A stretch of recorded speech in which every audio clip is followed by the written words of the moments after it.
Good evening, everybody, and welcome. Friday Night Fights back in full swing. I'm gonna take a step away while I'll let you look at this beautifully constructed, obviously fantasy skin for the Bismarck. I'm going to step away for a second. I need to put the dogs away. I'll be right back.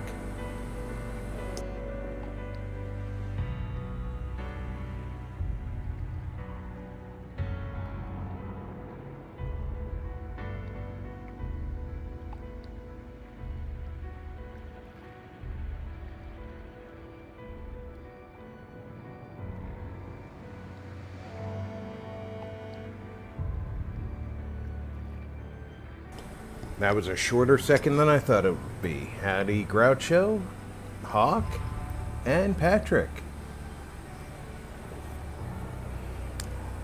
This particular camouflage pattern is called Gothic Bismarck. It's the same as stats-wise as the Type 18, which is the actual camouflage pattern designated for the ship. But I think this just looks incredibly gaudy. I love it.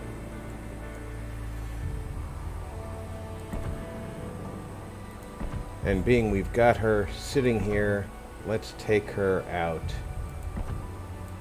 first.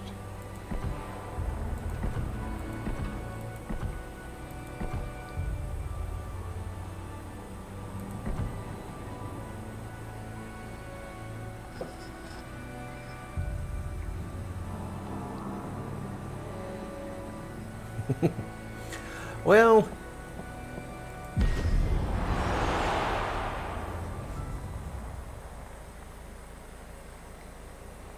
that's the wrong cue. Oh, I guess I'm starting off with a co-op battle instead of a random battle. That's okay. It's the test server, again. They're introducing the Dutch cruisers, and I'm very interested in finding out how they play. I haven't seen any yet because they haven't released them into players' hands as of yet.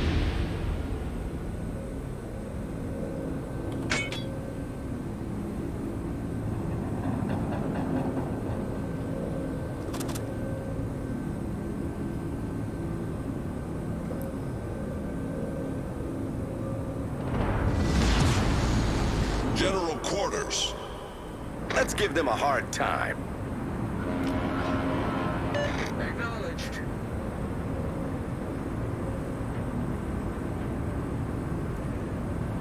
Yeah, well, this isn't just any German ship. This is the Bismarck. Supposed emblem of everything wrong with that nation. If you listen to certain people. I just think that she was a completely over-engineered warship that may have had more hype than she deserved. But making her look like a medieval Catholic cathedral definitely makes it the best thing I've ever seen.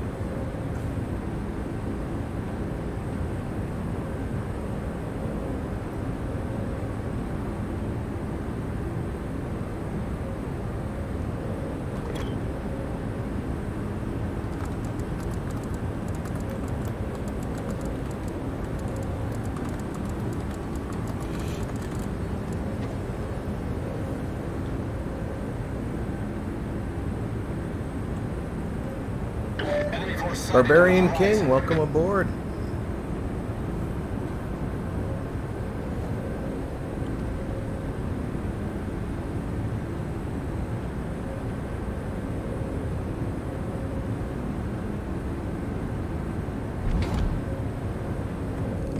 Enemy cruiser detected.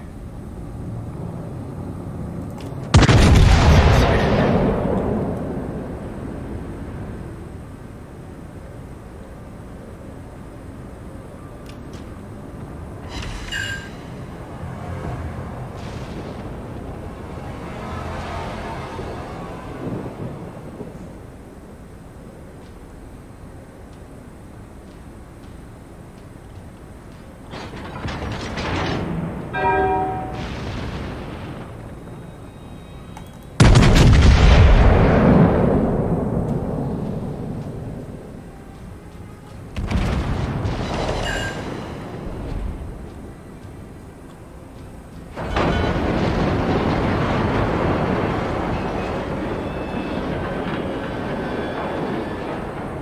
Now I anticipate that he's going to get away before I get another shot.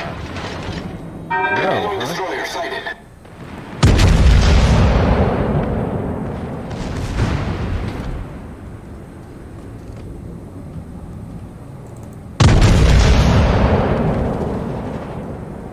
By the way, I do have the Bismarck set up as a secondary ship, which means that the secondary batteries have a firing range of over 10 kilometers.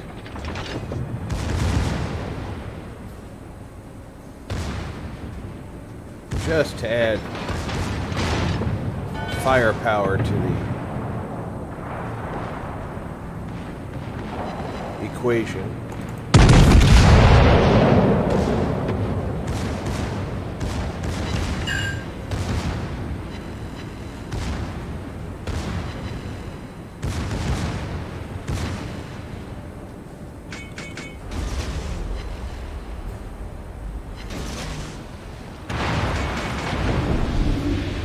This guy's gonna run straight into me.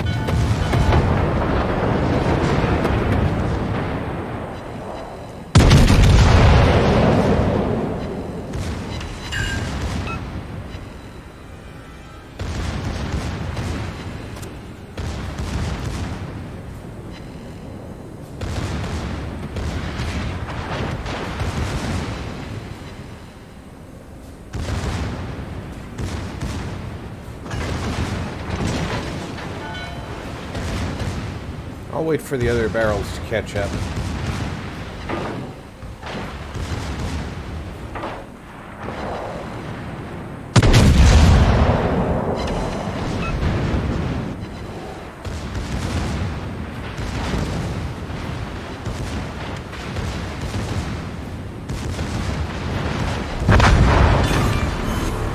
We destroyed an enemy battleship. Now, in other random battles, I would have just got an award called Close Combat Expert for destroying him with secondary batteries.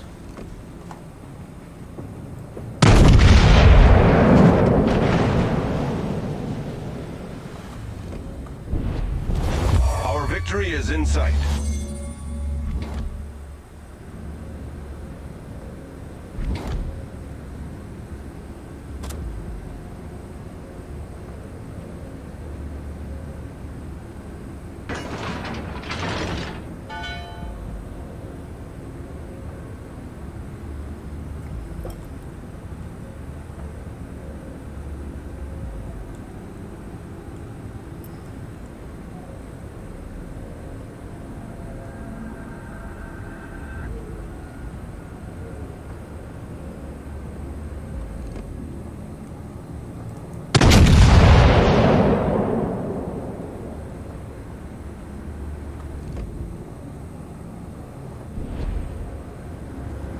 Won't be farming damage on him.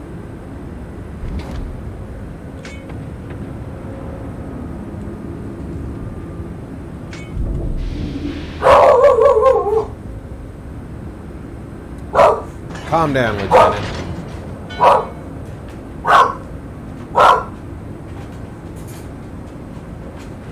Let's get the guns in the back spinning around.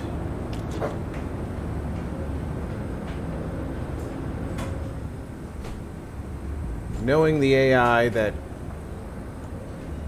Sinup is going to try ramming that North Carolina.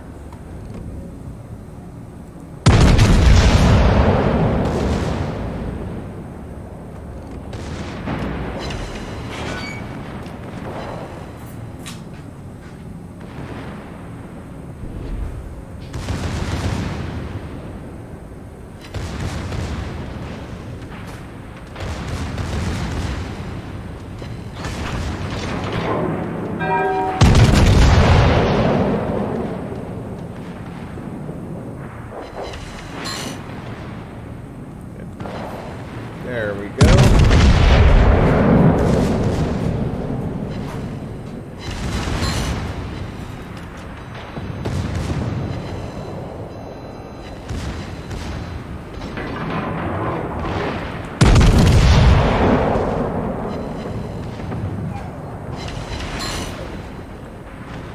would think he was not so excited about sailing broadside onto me after all that damage I've done. You would think.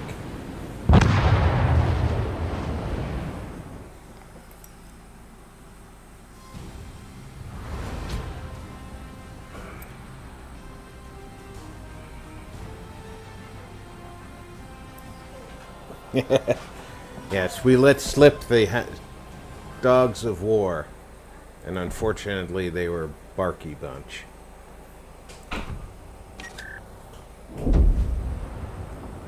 Alright, switch to random battles.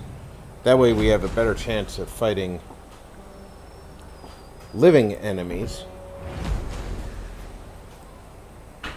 Strangely enough, although I've played this game for quite a while, I am not in any way familiar with the Monarch class battleship. I'm not even sure if it's its own class or if it's just a named ship of a different class. But it is a battleship, so some standard things are true about it. Its AA defense is kind of light. If we run into an aircraft carrier, I'm gonna need to count on my counterparts to give me some extra protection.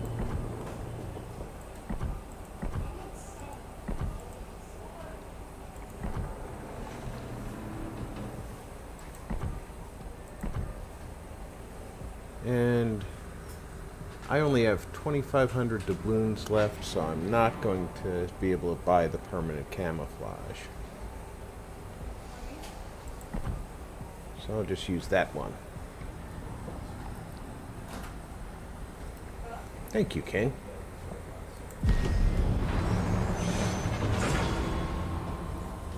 I hope everybody had a pretty good week. I know that Dalton, you've got either something coming up or you just had a surgery, if I'm not mistaken. I hope that that goes well, or has gone well if it has already occurred.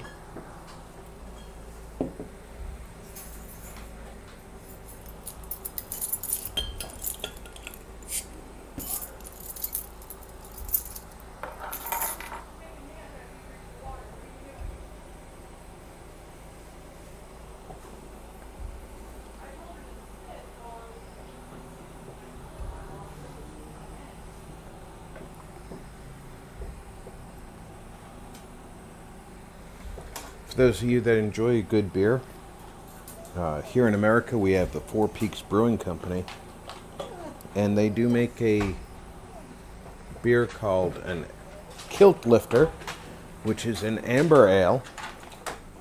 If you like your beer a little on the sweet side, this is a good choice for you.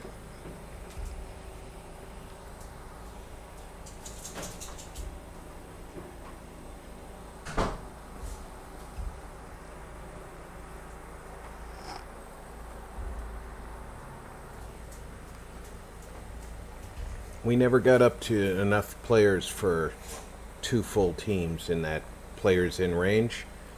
So my guess is that we're going to have a lot of bots. Only 3 on our team, so probably only 3 on their team, yeah.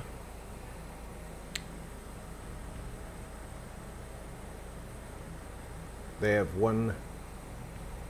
We each have one living destroyer captain, pardon me.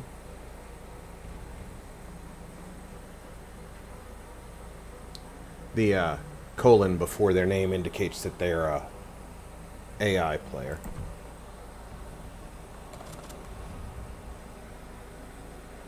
Ooh, this is not a good flank to be on.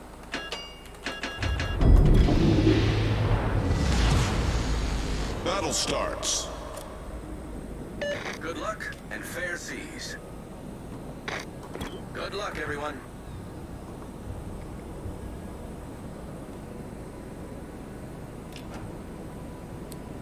I have not kitted out this battleship myself. I used recommendations of other players who have played it. Most battleships play in a very similar format, so I'm not too worried about that. Looks like Mr. Roberts in the destroyer is going for A. At least I hope that's what he's signaling, because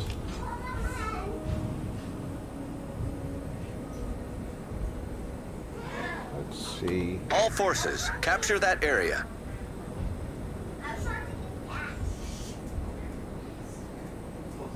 Acknowledged. That is what he's doing. All right. Acknowledged.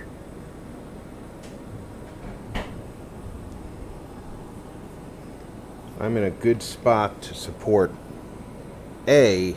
I have to get a lot further forward to support B.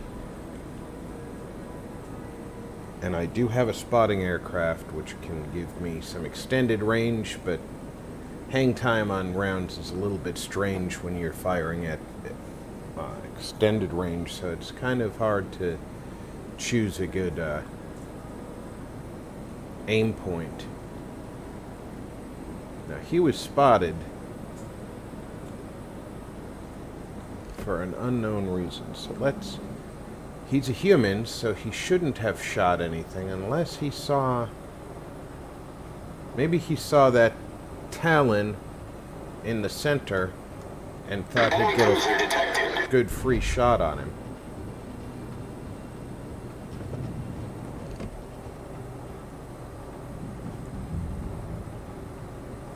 That's what the Bismarck's supposed to look like. I'm going to start my turn, because, well, he's got his guns over to the side and is turning that direction. I'm not going to fire until they're close to detection range.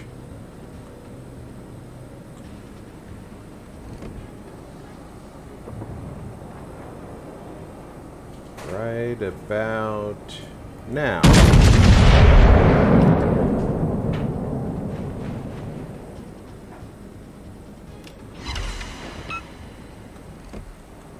You see, he's turning to bring his guns to bear quicker because I'm turning away and he wants to get a shot on my flank. Probably with armor piercing. That guy back there is also in my range. Enemy destroyer detected.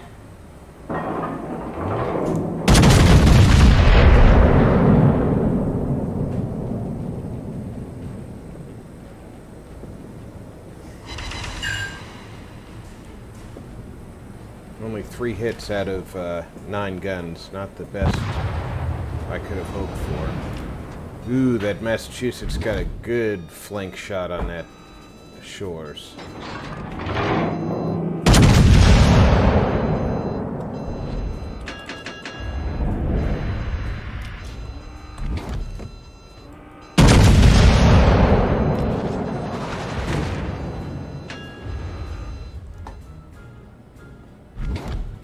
He got me with 3,000 damage by hitting a smokestack.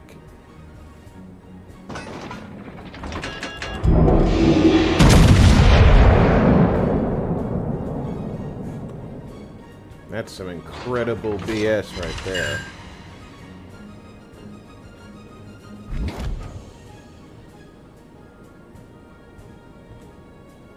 The music is rather jaunty, though. Okay, you saw those white tracers coming in from that ship? That was indicating that he was firing armor piercing.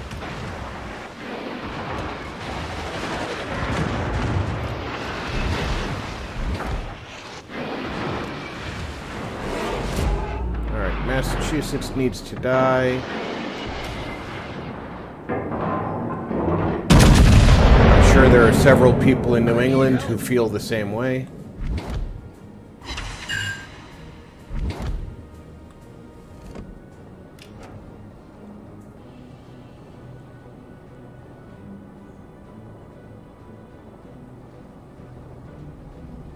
Turn around this island. The enemy team has taken the lead.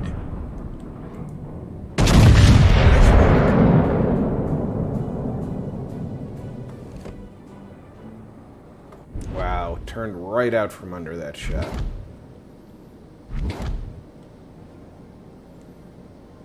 I can't let him have a broadside.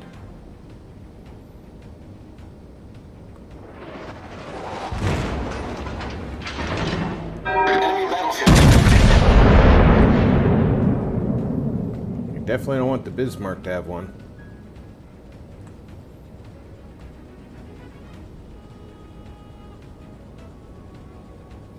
Trying to take advantage of the fact that I have this destroyer here. But he's not helping things very much.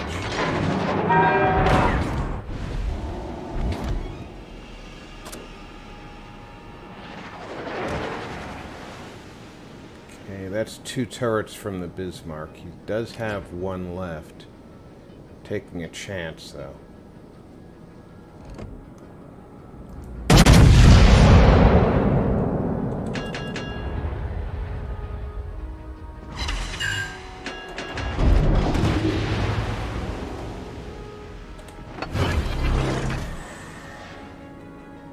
One of the jokes about British The enemy is battleships about to win. and their damage repair groups is they call it the print a ship program.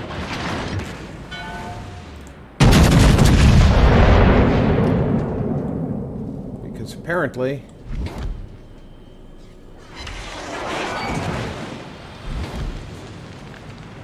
The ship is on their fire! damage repair works faster and more efficiently than other nations, so therefore they get the fun and excitement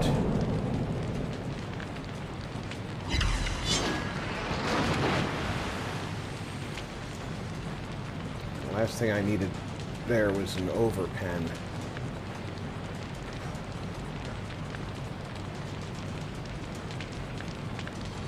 You need to get rid of this guy.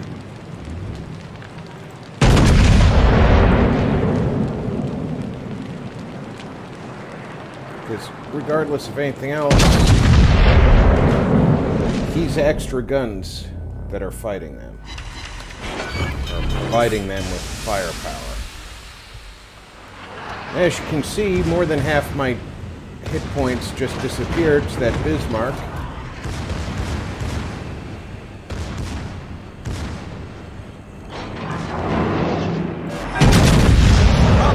Sir.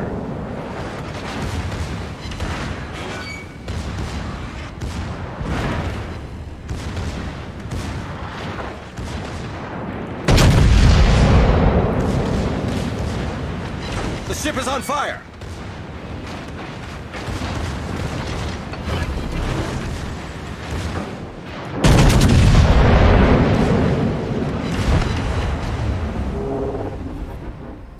There was nowhere to go with that one. Oh, well, I'm glad that you got a chance to speak to your friend from Ireland. I hope everything's okay, Groucho.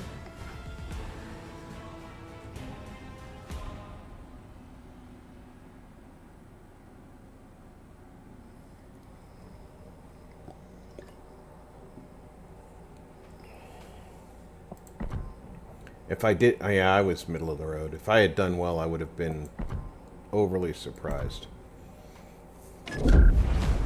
I wasn't well positioned, and I made a wrong turn halfway through that match. So let me show you. This is the setup that was recommended for me. The risks of the ship's magazine, that's kind of standard. You want to reduce that because other factors increase it, including bonuses we can give ourselves. Secondary battery firing range. The secondary guns on this battleship already had a fairly impressive range at 7 and almost 8 kilometers, so they got an extra kilometer and a half out of their boost. That makes a fairly good one. The rudder shift makes it quicker to turn, more maneuverability, gives you a better chance to avoid torpedoes, and then reduced detectability. It was already a fairly concealed battleship, so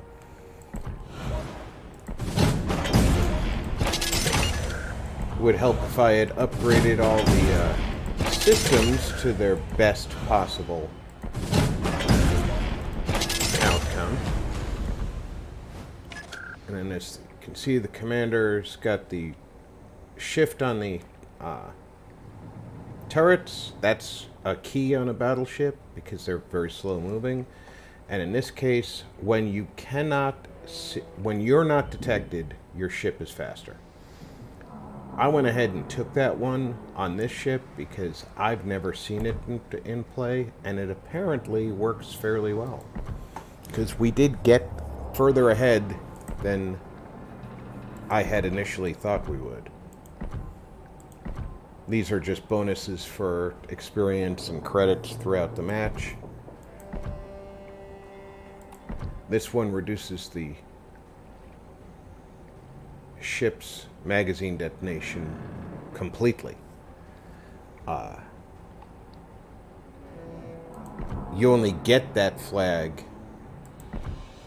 in a container, or sometimes you'll pick it up from in-game action, which of course would be you get yourself hit by another ship that detonates your magazine.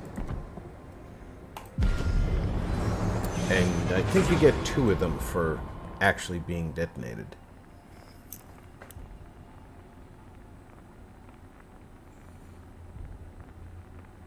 Well, one of the people on that side of the map was an AI player, Groucho, so I kind of expected him to not do that well. I didn't expect him to get taken out as quickly as he did.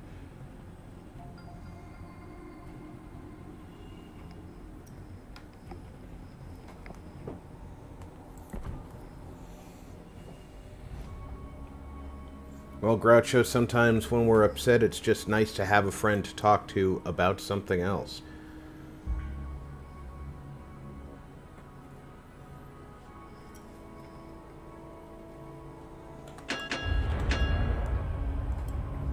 Alright, who are my teammates that are real? The Benson, the Nelson, that's basically destroyers and battleships. Brindisi being our Battle only starts. cruiser. Let's give them a hard time. Oh, this is going to be a rough match. Where's my Benson going? It's headed for C. Let's give them a hard time.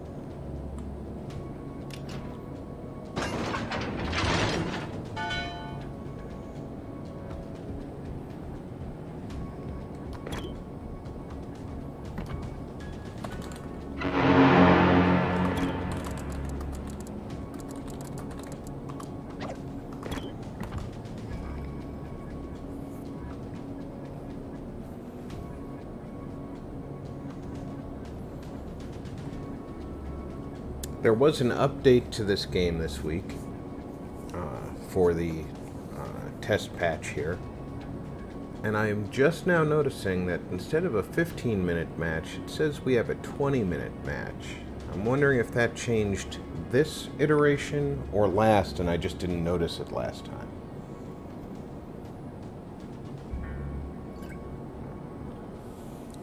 I like the idea of giving the players more time to act.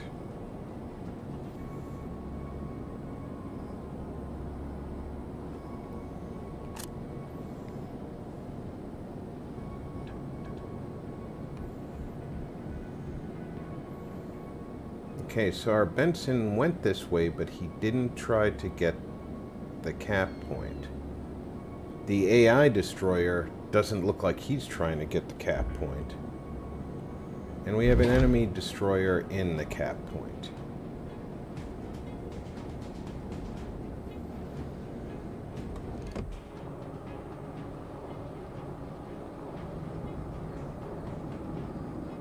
And I just got spotted, which means somebody is in my detection range right in that row line right there.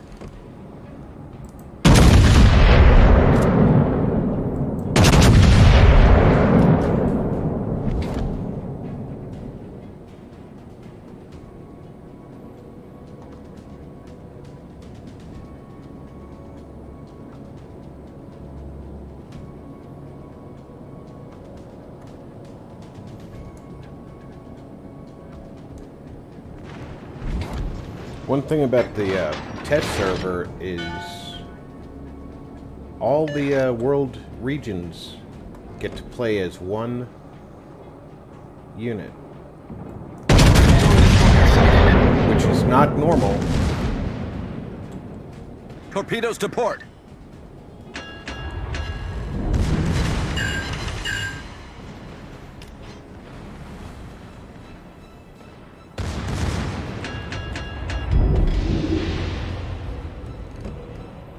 Oh, he turned in front of the island. That was a mistake.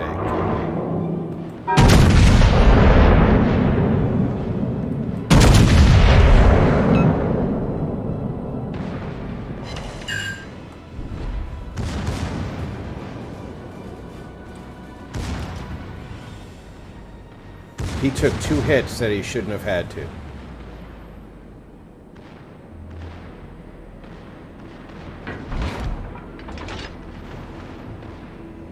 Although he might... I think he just hit the Palmer in there.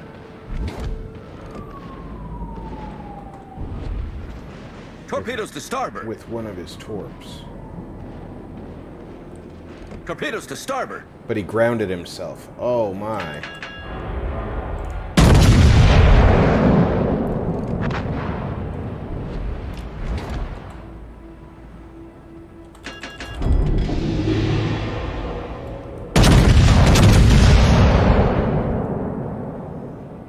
Get my flank covered.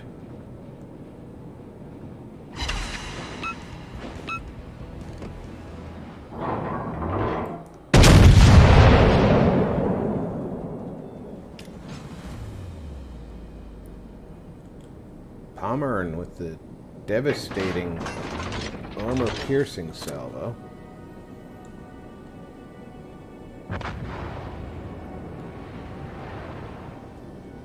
But he paid for it. Let's get a little bit extra range. Spotter airborne. Benson, I need you to keep him spotted for me.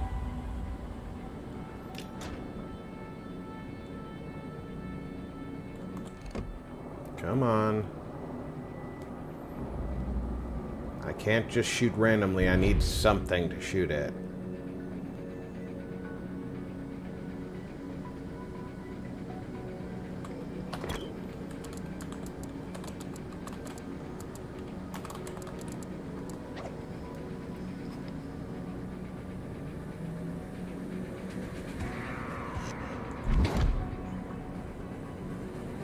Ooh, here comes a nice target, and I'm loaded with high explosives.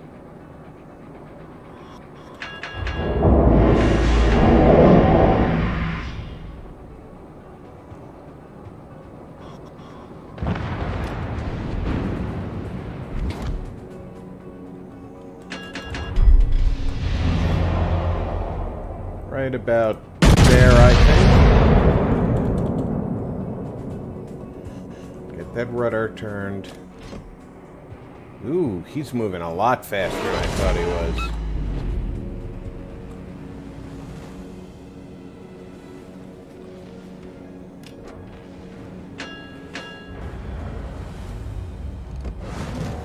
So right about there, it looks like.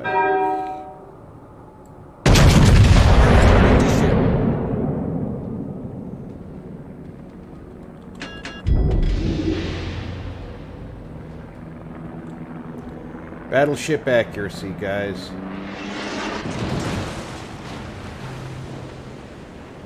The ship is on fire!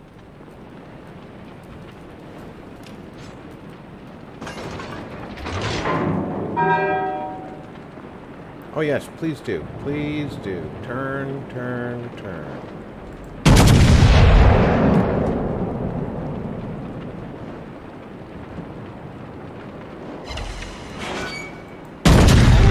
Detected.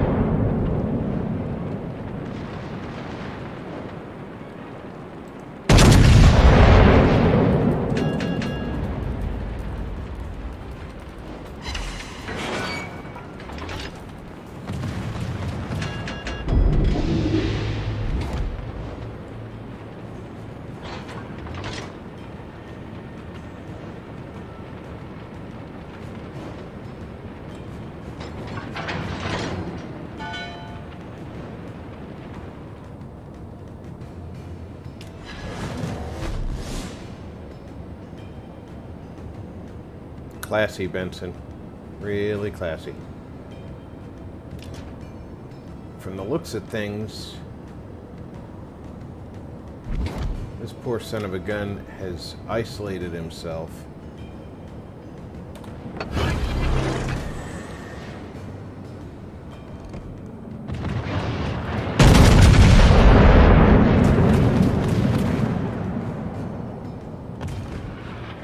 Colossal error in judgment to get yourself all alone.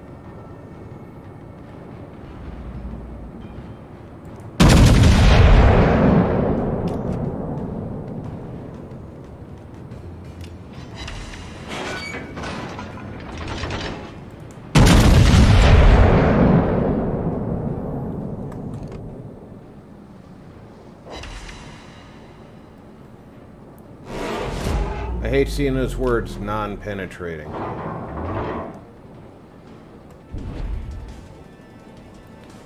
Time to head for Zone B.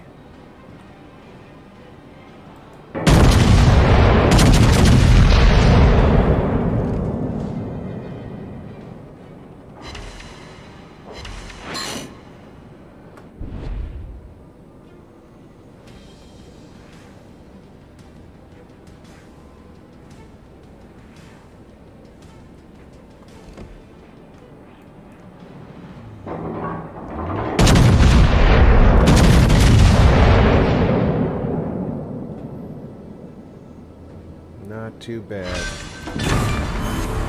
Enemy battleship foundered.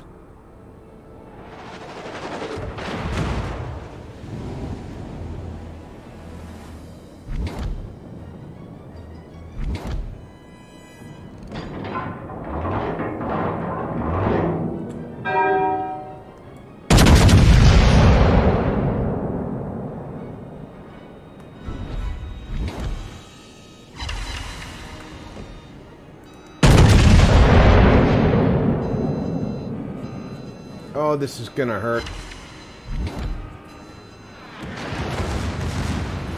Could have been worse.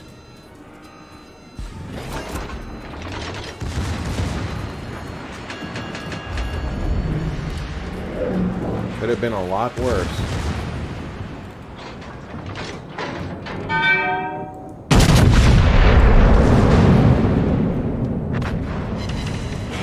Why won't my ship go backwards? Come on.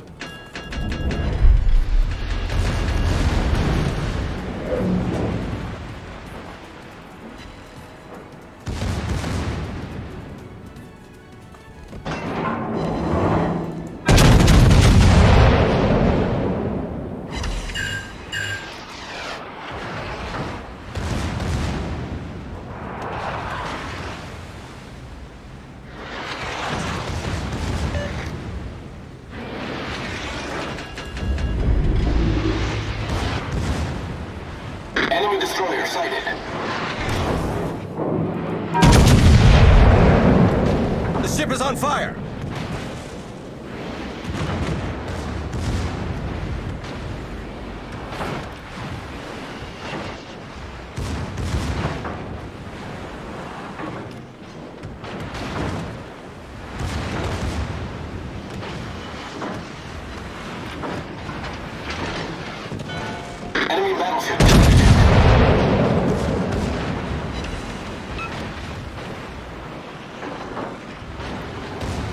real value of my presence here is not as a combat ship right now. It's to provide intelligence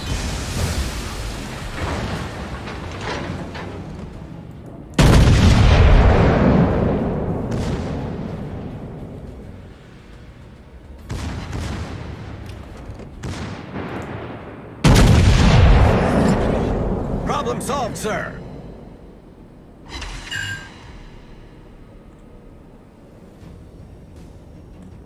Now, we know that there was a destroyer over here. So as much as I'd like to switch to armor piercing, I definitely cannot.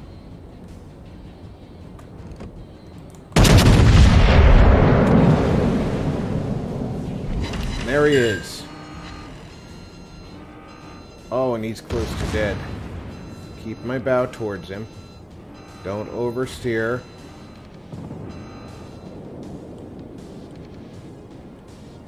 Torpedoes, dead ahead.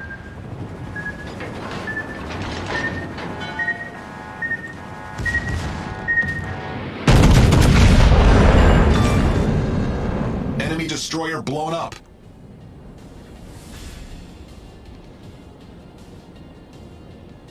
Is this an AI? No. Okay. Just worried that he was going to try and ram me. Main turret critically damaged. Naturally.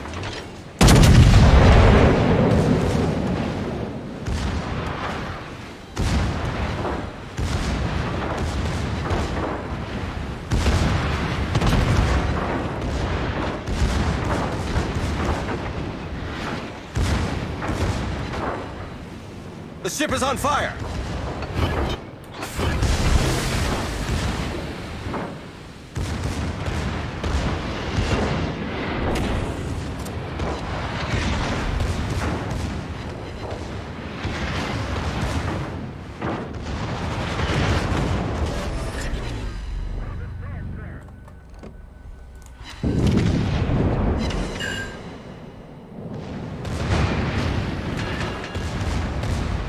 Slow down so I can turn quicker.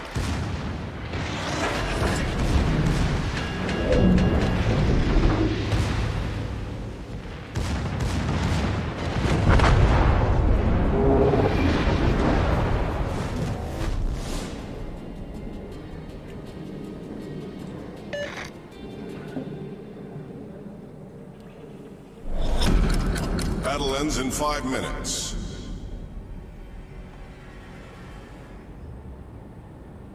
This is a live player. He has no excuse. Even though he's down on his health, that Bismarck is just burning profusely. And while he knows the Bismarck is there, the Bismarck did not know he was there. Because Bismarck doesn't come with radar.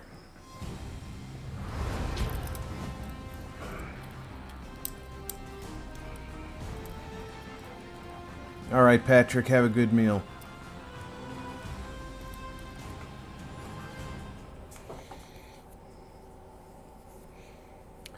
It might have sucked to go down, but like I said at one point there, my purpose was to serve as intelligence for the other ships who did a lot of damage to ships that I could see and they couldn't.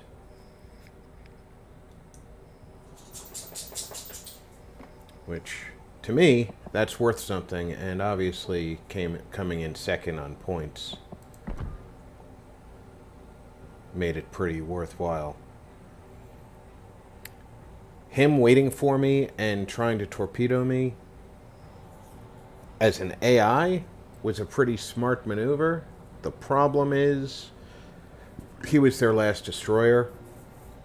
If that had been a human player, he would have beat feet out of that area so that when I came around the corner, he'd have me in detection range, but I wouldn't be able to see him. And then he could just throw torpedoes at me willy-nilly while I fought the other ships. Did a lot of damage to that Bismarck, just not enough. I'll take 13 missions, getting some progress in here.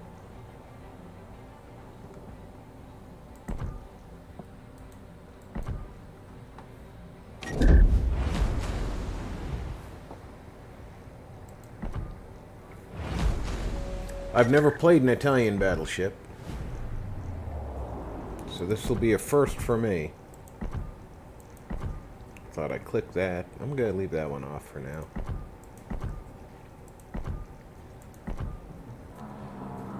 Alright, what's our secondary range?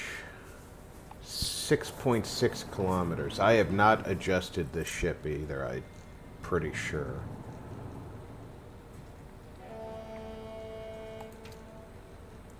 But our AA range is short, but we've got a decent amount. So we can boost our AA rating. Give ourselves a little bit of camouflage. All I need is dispersion. Now let's go in here. Yep, we need to upgrade the ship.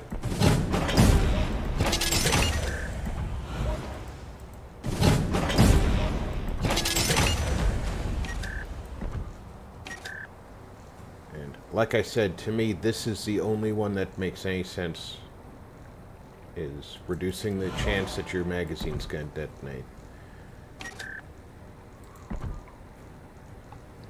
The damage control modification, it marginally reduces your ability to catch fire, but with a battleship especially, you have 1 or 2 fires burning, you have enough hit points normally that you can let that go and deal with the situation with normal control. And it doesn't give you enough reduction in chance of flooding on a torpedo hit to make it worthwhile. If they were both 5%, that would be a valid choice. But you get less than minus 20% on not only being incapacitated in your rudder and your engines, but you also have 20% less repair time when they do have that happen. So that's the one that you want to spend money on. Now with the artillery, our main battery is a 30-second rotation.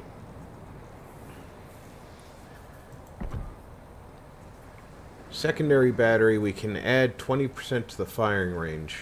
That's going to be just over 7.5 kilometers. It would not be a good candidate there. The AA guns modification is almost useless in my opinion, unless you have a very strong AA rating. If you're 80 plus, this is a pretty good selection.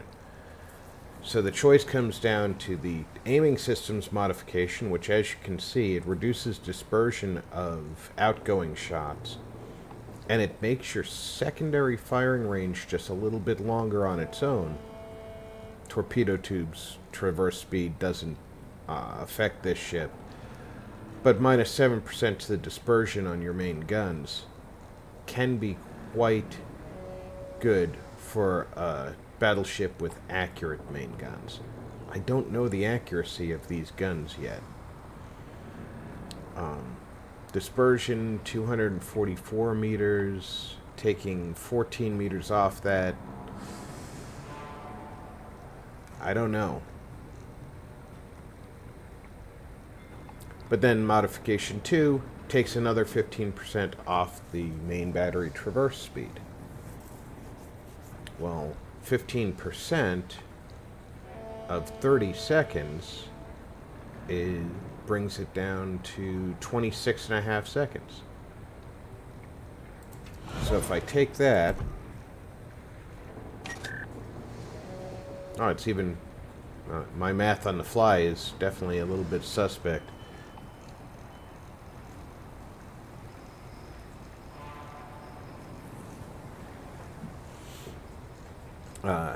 26.1 seconds now. Now, maneuverability, our rudder shift time is 15 seconds. If I take 20% off of that, that's another 3 seconds off. That's a 12-second rudder shift. Now, the propulsion modification, you get to full speed faster. I could see that being useful. Especially, I like to use my throttle to help turning, both turning and throwing off enemy aim. Damage Control 2 reduces the amount of time for repairs. Again, I'm on a battleship. I can hold back on repairs for quite a bit, or I can use my repair party consumable, which puts out all fires, removes all flooding, and repairs damaged modules instantly. And you hold back on using that until you've got lots of fires or you're at very low health and you need to stop the fires. Rudder shift at just over 12 seconds, though. We'll get back to that. Our final one here, consumables reload 10% faster. Reload time 228 seconds, that would be minus 22.8 seconds, so still over 200 seconds for a reload on that. Reload time 171 seconds. It would be 17.1 seconds. That's a little bit better. Concealment, it's a battleship, it's not gonna hide. Or a torpedo lookout system. That's how far away you see enemy torpedoes.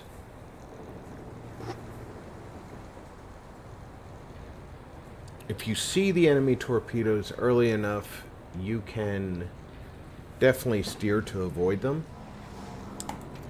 I'm going to take that. And that's going to dictate that I'm taking the steering gear modification. Now, I have to take the commander's skills. Not wanting modules damaged or to be incapacitated is a big deal. They also recommend time to switch shell type. If I switched constantly back and forth, that would be a great boon. And it doesn't just... in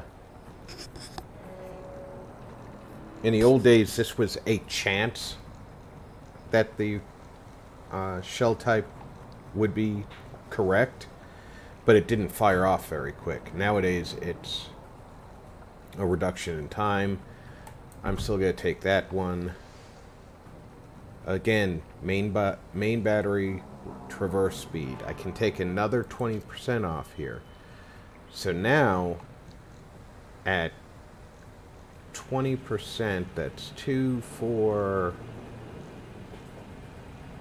5 seconds further off that rotation speed. I'm going to take that. Now this one applies to when you're damaged. Your ship loses hit points, so for every 5% of your lost hit points, you gain 1% on performance. To me, that's probably the only one that makes sense in this whole row for what I'm seeing in this battleship. Concealment, like I said, it's a battleship. You can see it from miles away. Reducing the risk of fires by 10%, not a big bonus. The maximum number of fires, however, That's a big deal. Battleship is big enough that you can have 4 fires at any time. By reducing that number to a maximum of 3, destroyers and cruisers that want to spam... Hey, Mark!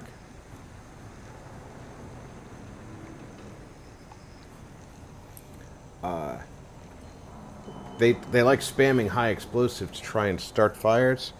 That might be worthwhile.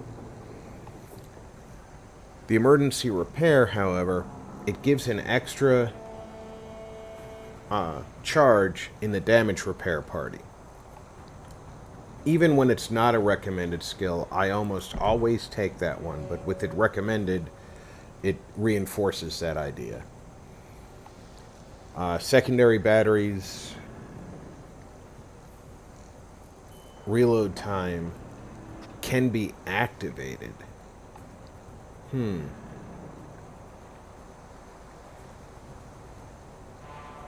Main battery reload time by 10%.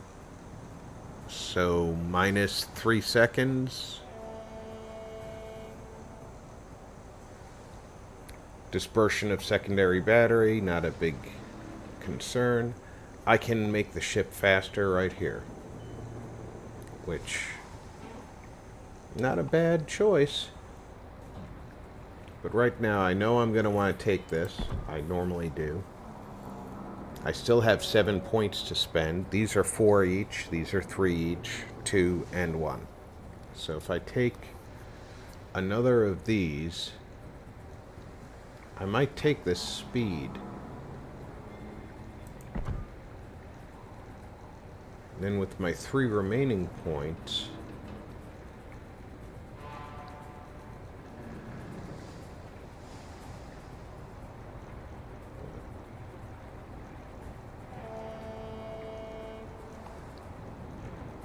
fire extinguishing time goes up,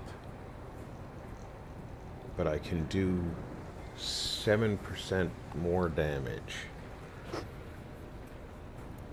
My AP shell max damage is 12,000.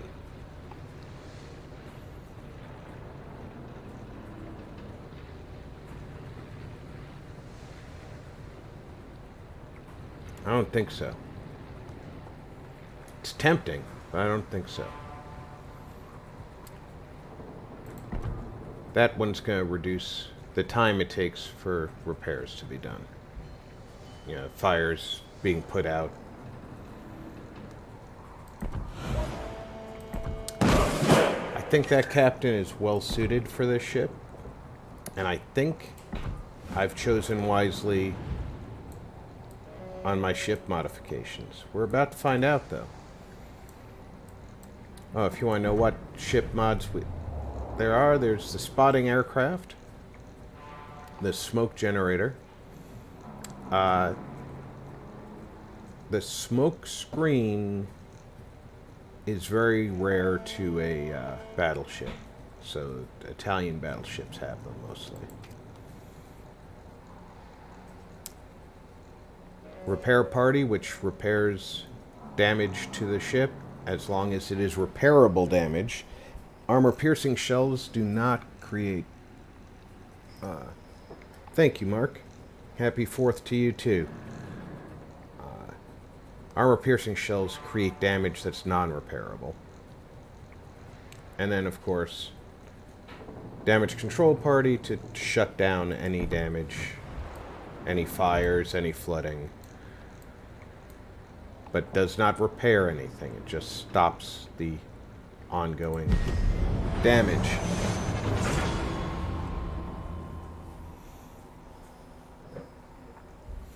Now, ironically, I took a look at my stats after last week, and I noticed that I have a propensity for captaining cruisers.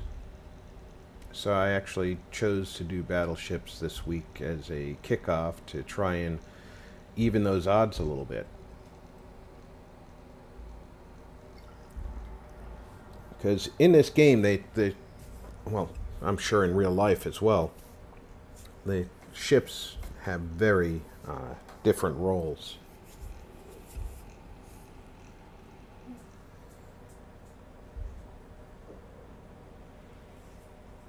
and they're very different captaining skills required.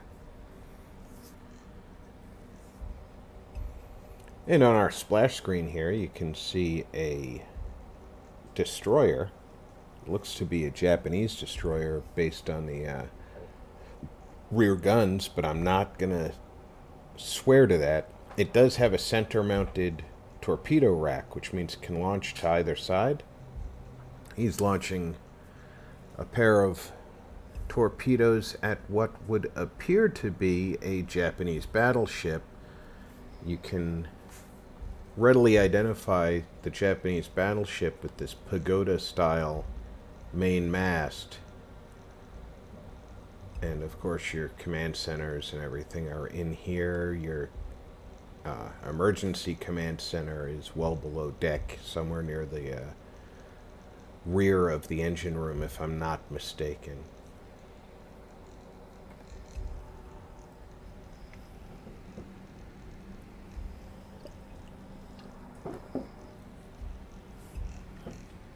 How's your back feeling, Mark?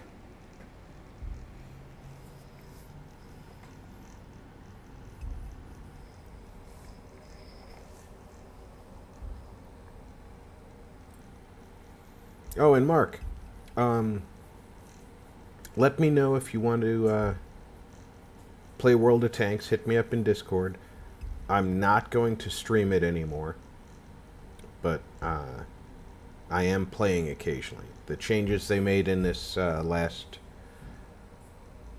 round pretty much ignored the input of the player base from North America when they ran them past us on the sandbox server, and then again in their version of the public test server. And I have to say I disagree with their decision. Not that it's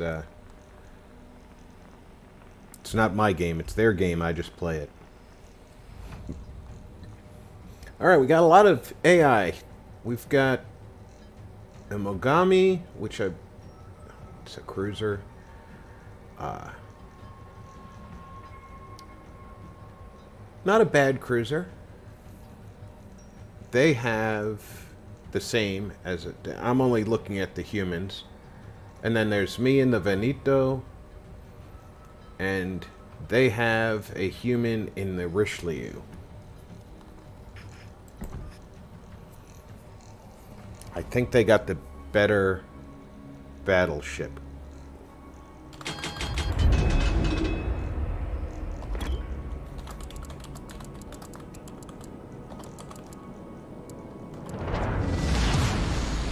General quarters. French battleships are completely over-engineered. For those of you who are interested in a little bit of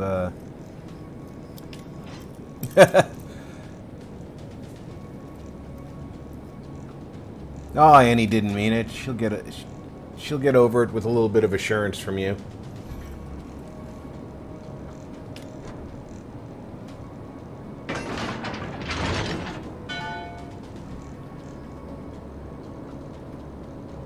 Well, Mark, I wouldn't say it's bad. It's a problem for me because of my play style and skill level. I'll explain it in more detail, or if you catch last week's replay,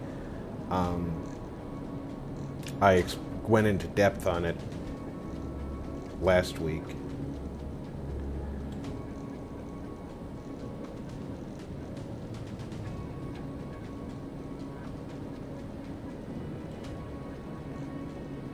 Okay, I have been spotted. Go figure. And now I'm being targeted. So the way that you deal with being targeted is you change course and speed.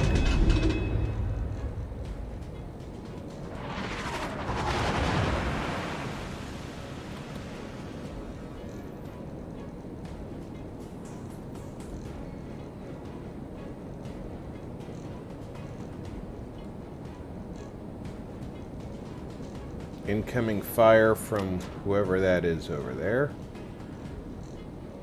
I should be able to get a little bit of an angle. Thank God for inaccuracy of battleships.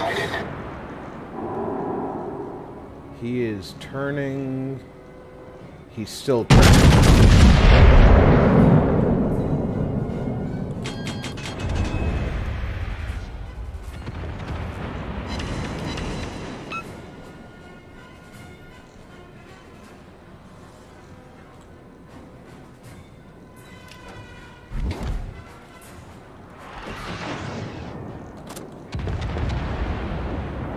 You see, the thing that really needs my attention is these cruisers over here.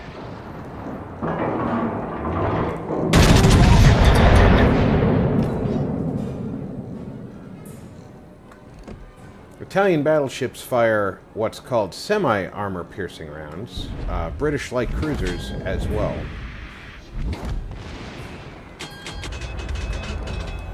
As a primary armament, I disagree with their choice of semi-armor piercing, but they're like HE shells with a hardened tip, which I guess they're using a timer to detonate.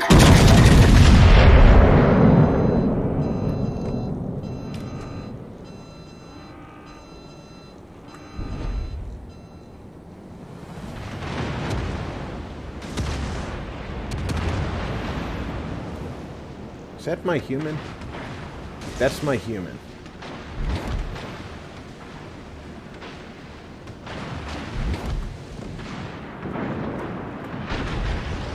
Well, that cruiser's gonna get away with...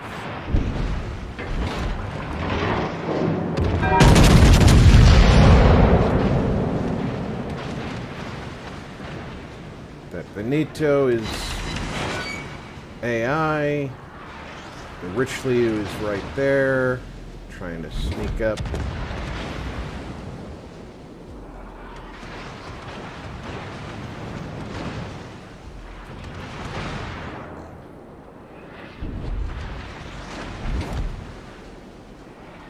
Richelieu can't fight in two directions at once, no matter how good the player is.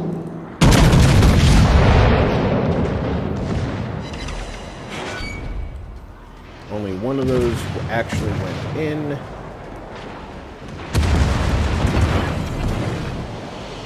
Smoke generator started.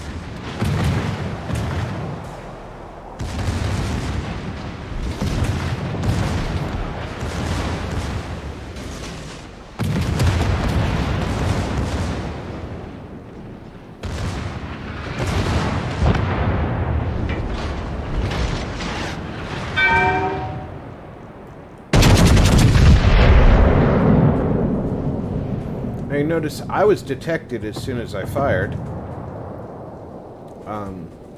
You have a detectable range, even in smoke.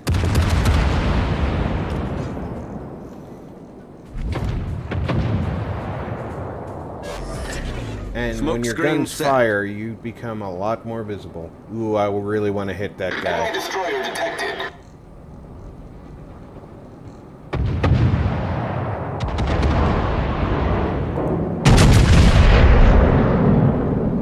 Oh, that's good.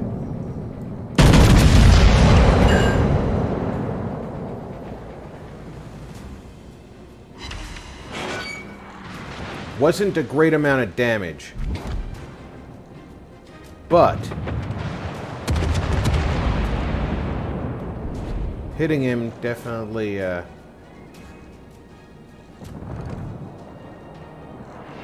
showed some accuracy in these guns.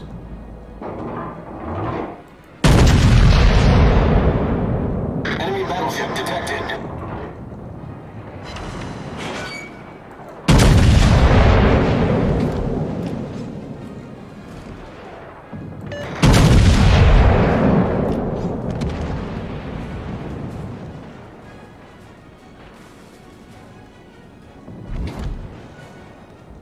Torpedoes to port. Those are not anywhere near me.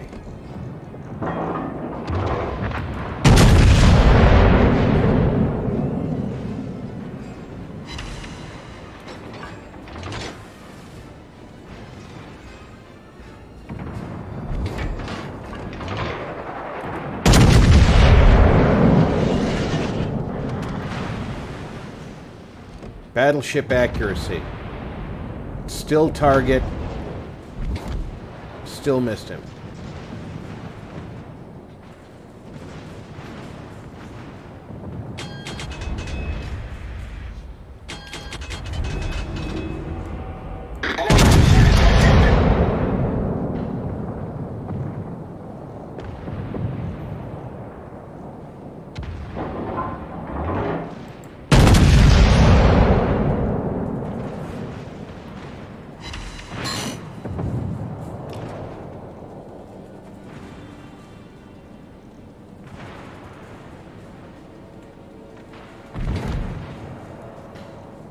That's my friend in the Mogami. Torpedoes to port.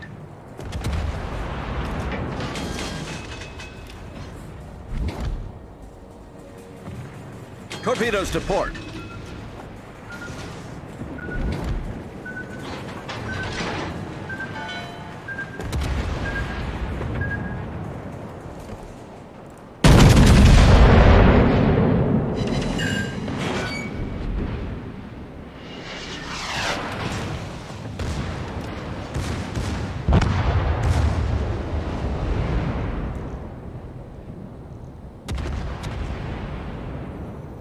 Torpedoes to port.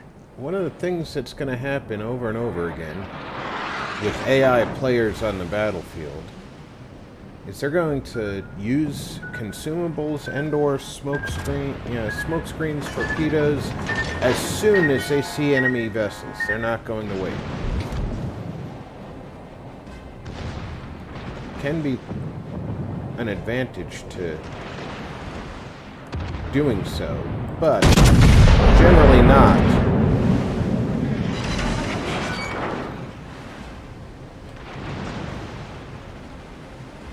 Torpedoes, direct front.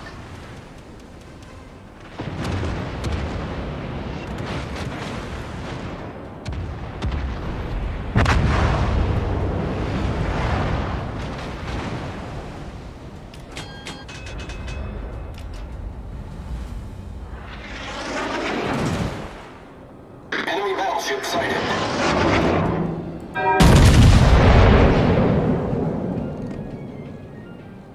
Enemy cruiser sighted.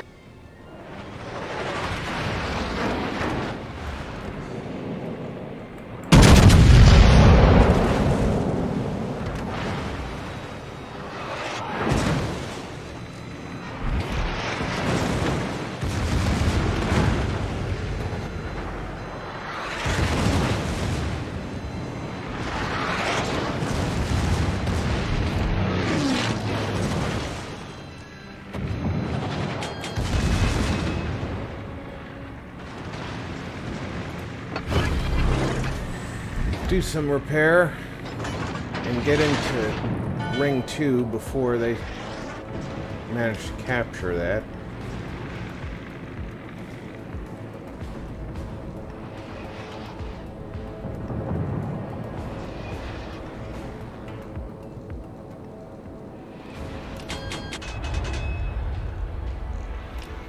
Oh, they've just vacated the center.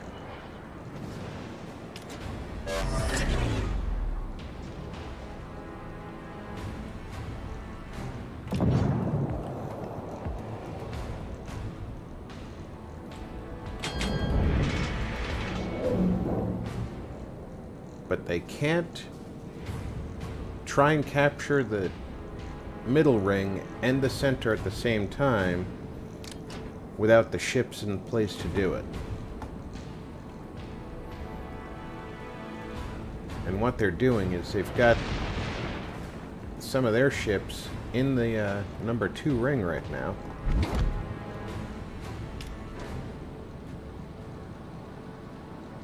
Or trying to, anyway.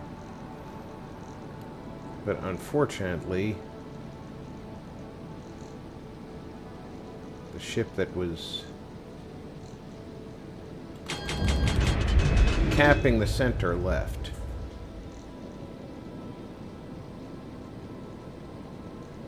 As long as we have ships in the outer ring, they're not collecting points. As long as they have ships in the middle ring, we're not collecting points.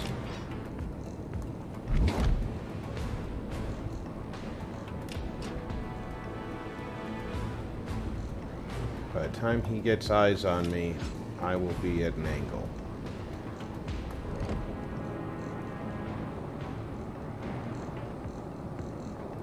Come on, give me clear, give me clear. He's pre-aimed over here. He's a freaking bot.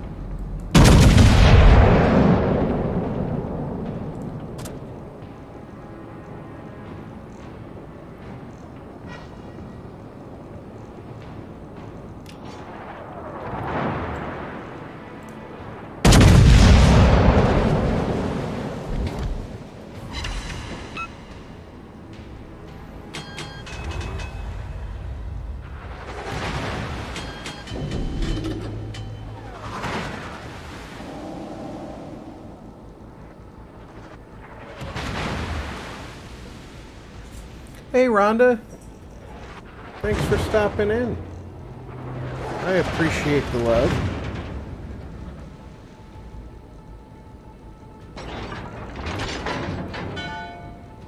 As long as I'm in this ring, they can't get points for it.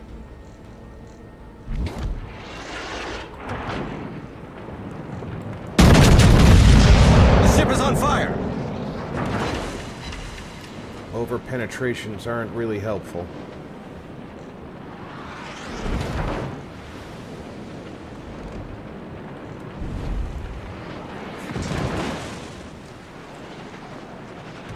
Alright, our ships are moving into this ring. I can now move myself.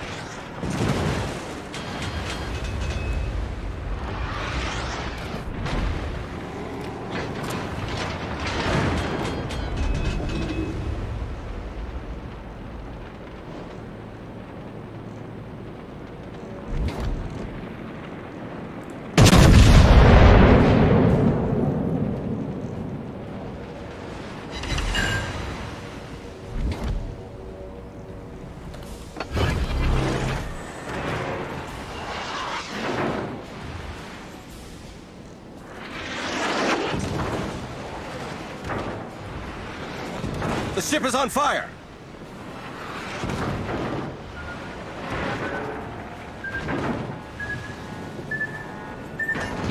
And there's all his torpedoes. Battle ends in 5 minutes.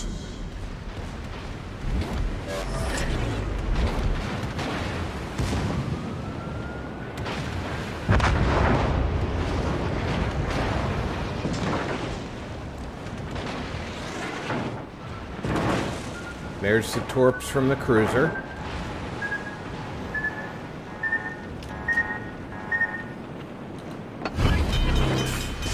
Enemy battleship sighted. We've sunk an enemy destroyer. Our victory is in sight.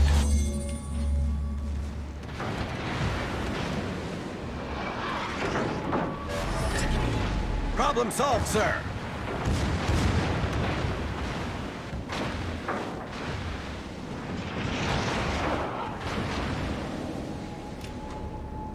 He's about to become visible.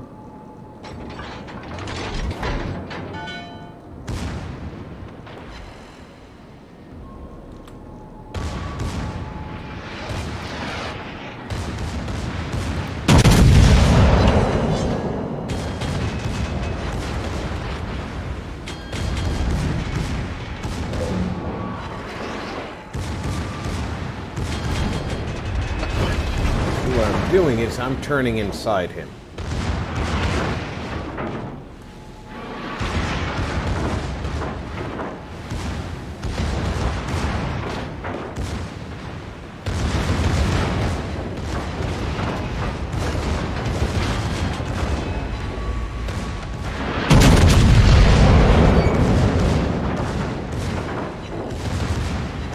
The ship is on fire!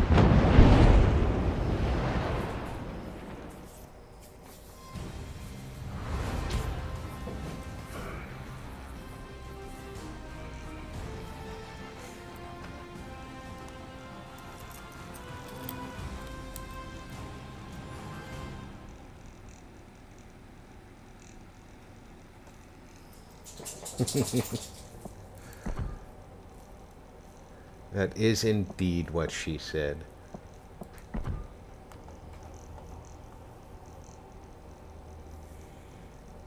That was not a bad amount of damage. I thought I was getting about half of that and maybe some capture points.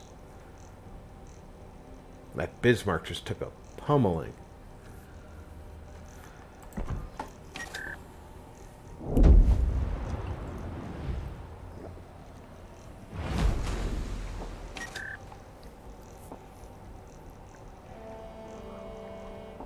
Let's see.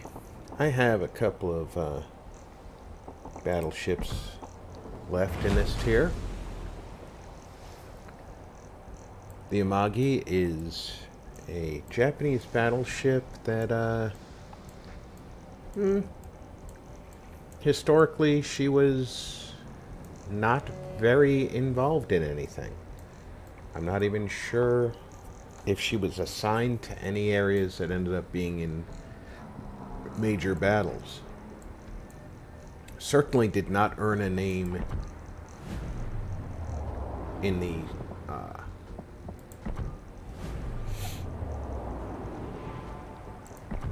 history books that a casual viewer of history would have known.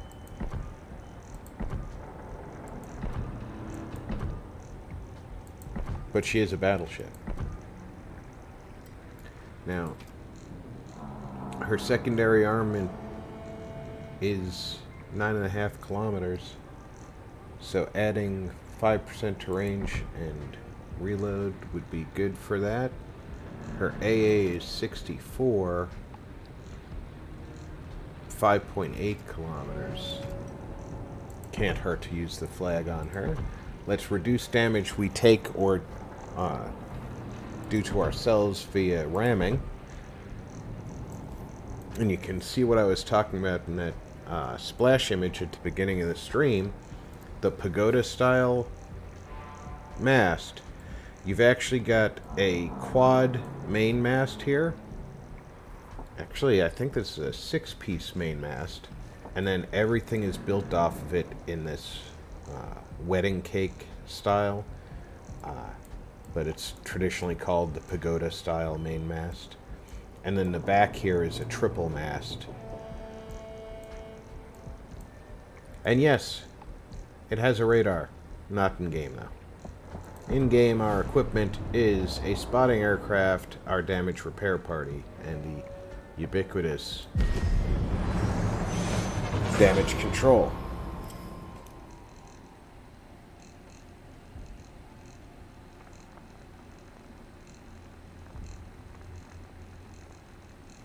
Sorry I missed King's departure. Hi, Denise.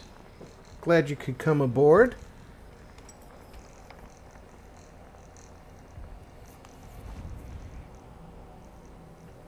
Looks like we've got a few humans in this one. Okay, we've got a British destroyer. They're not familiar with their usefulness, so I'm going to withhold judgment on them. I have not had much luck with them. We have a Baltimore, very good cruiser. Her job is going to be to take on destroyers. And then me and the Amagi. They have a North Carolina, a Mogami, and who's their destroyer? They have several destroyer captains who are human. I think that's going to be their winning play. Battle starts. Where are my humans at map-wise? One is that way, one is just ahead of me, and the other is over there. But he is turning this way. I'm going to turn this way as well. And let's hope that I see a cruiser or a battleship first, because I have armor piercing loaded. And it'll just go right through a destroyer with doing minimum damage. It's also a very small map if you take a look at the distance here. If my firing range is already long enough to support all three, and our main battery firing range is 19 kilometers, 19.9, so that's 20 kilometers. The map is a little over 40 kilometers north to south. That's tiny, naval-wise.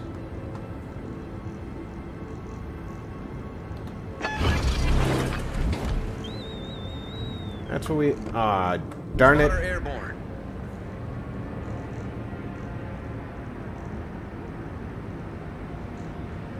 If you can spot him again, I'm going to take a pot shot. Alright, I've been spotted.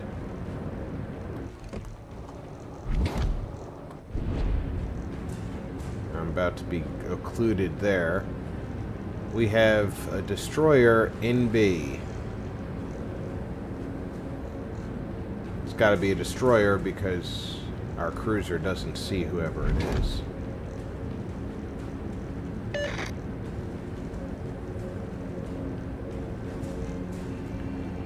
I, however, do see this cruiser trying to snake across here. Enemy cruiser sighted.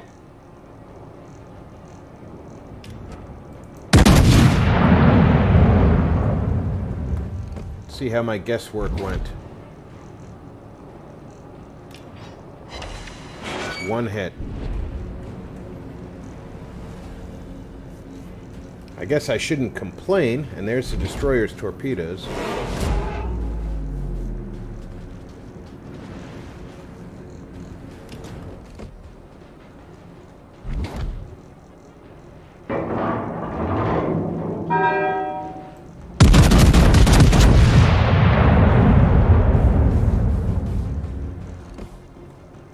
This guesswork should probably be better, but I didn't anticipate him grounding.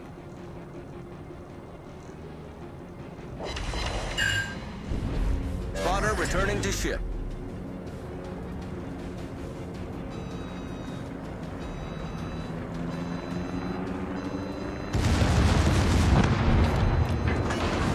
Torpedoes, dead ahead.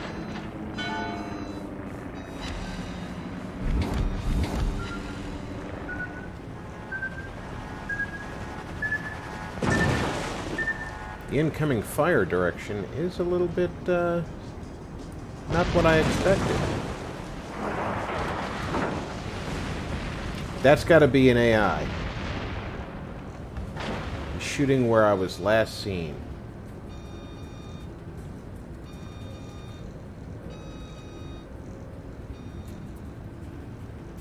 Torpedoes to starboard.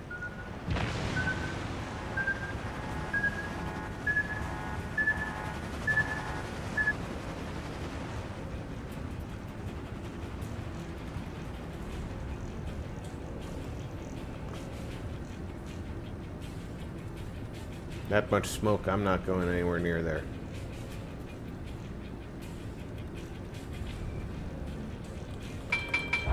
But I will slow down.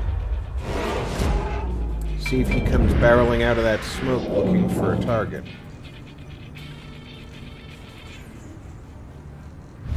The enemy team has taken the lead.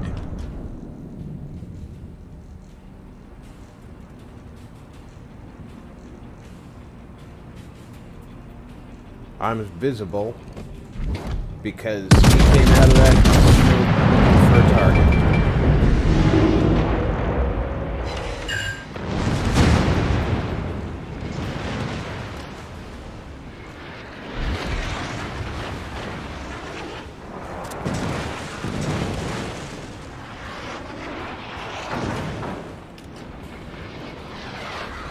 The ship is on fire. Yeah, I'm not worried about that.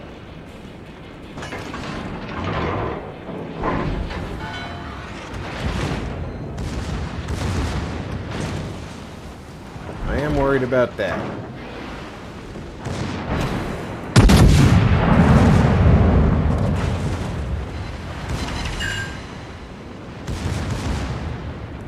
Whoa!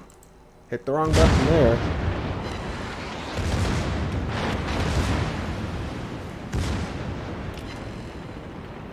It's a human-controlled battleship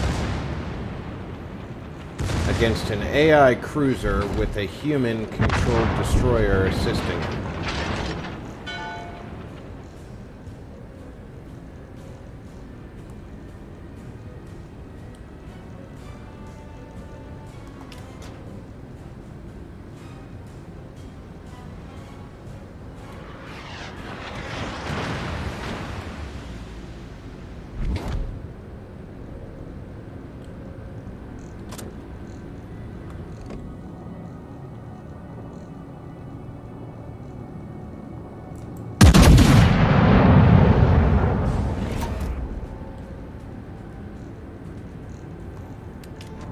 If he's moving forward, I may catch him with one of those.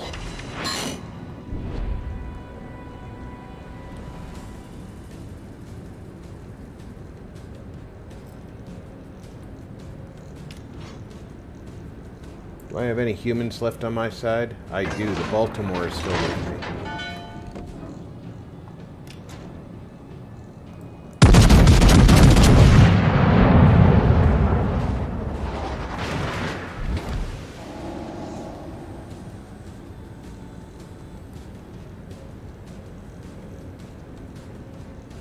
Not a single hit.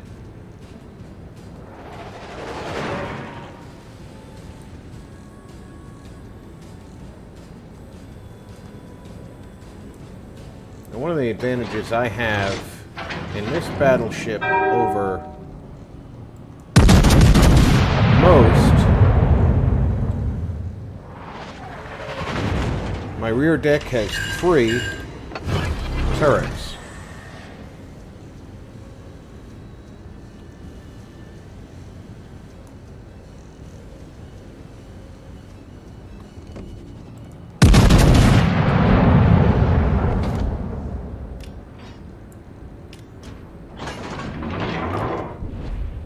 The guy who could have been pre-aimed on me and gotten a great flank shot was busy fighting someone else.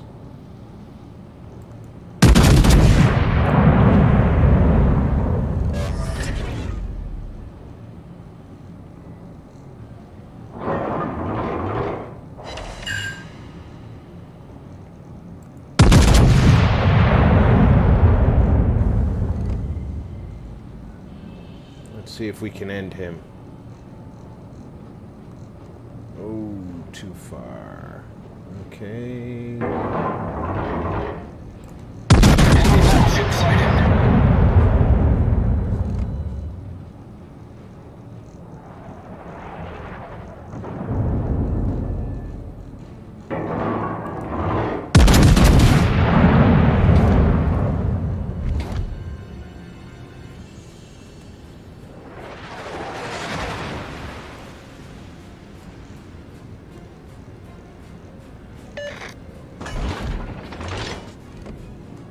They're winning, but not by much.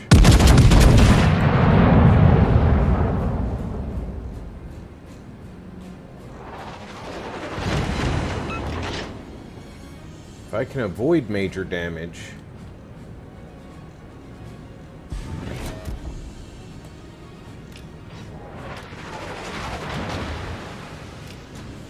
we still have a shot at this.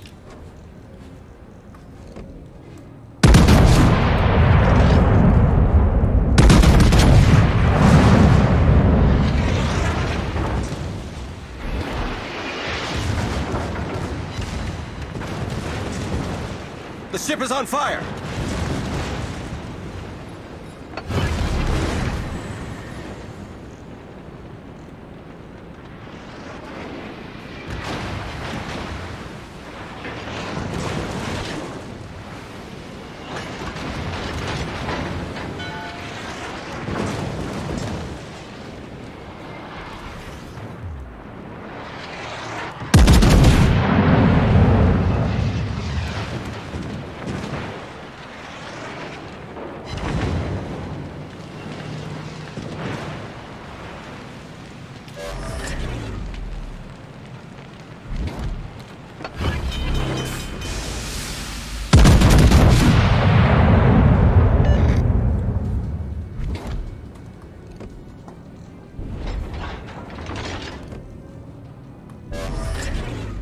Problem solved, sir.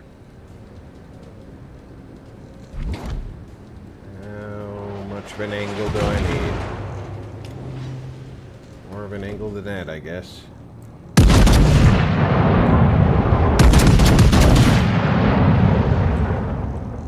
Thing is, I'm running out of map border here. So I have to turn towards him. And unfortunately, it's not a springy map border.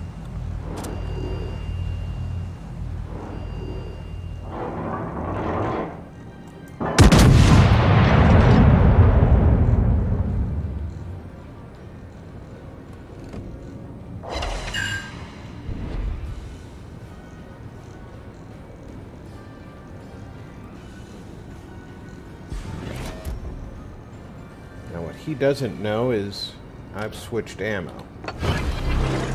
What I don't know is will it help?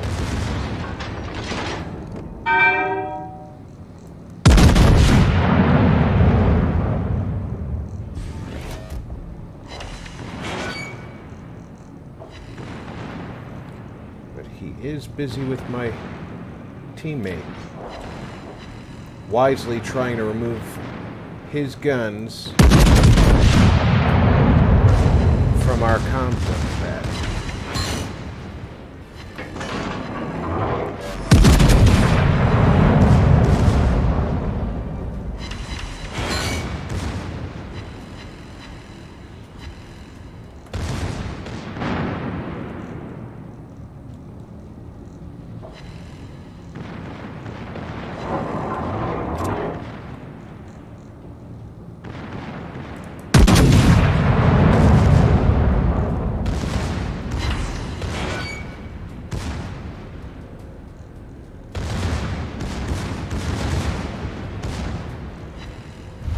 The enemy is about to win.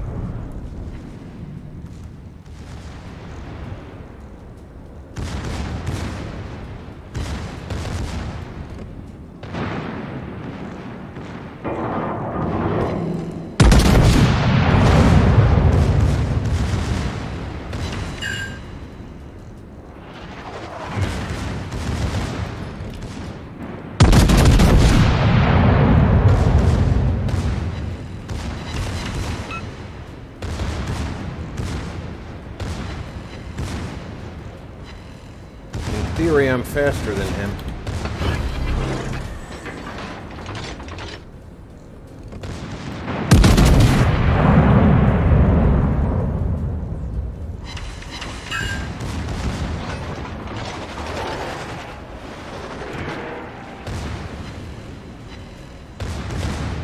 And we can actually win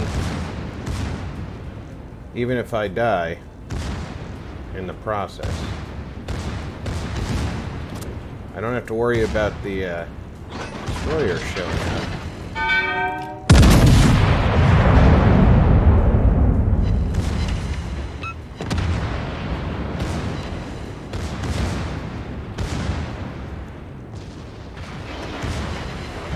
There's his salvo, so now I can afford to turn a little bit.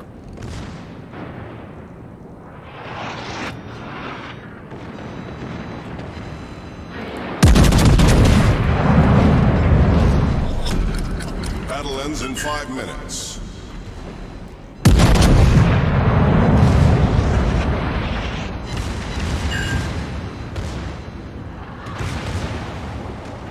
He went after the wrong target, in my opinion.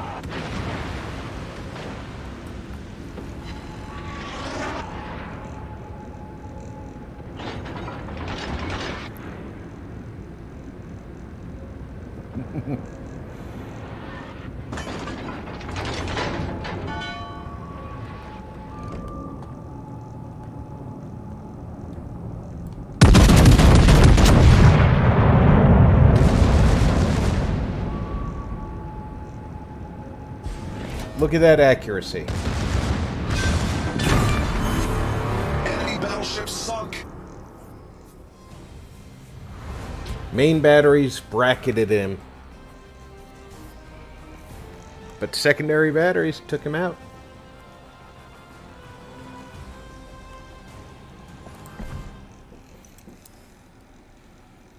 All right, Denise, you have a good night.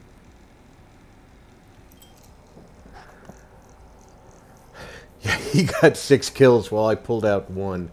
He's more than double my XP. Wow. On the other side of that, he had most of the AI players on his side to begin with. Look at the damage I did to that North Carolina.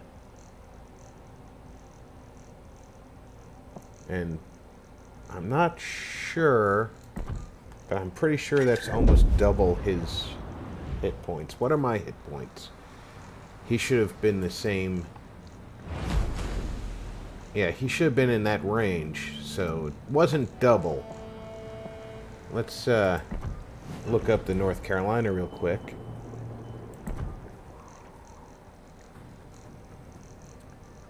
Come out wherever you are. There you are. Yeah, same hit points. So I did an extra 6,000 hit points to him. That's how much repair he did during the battle. Good show, North Carolina. Good show.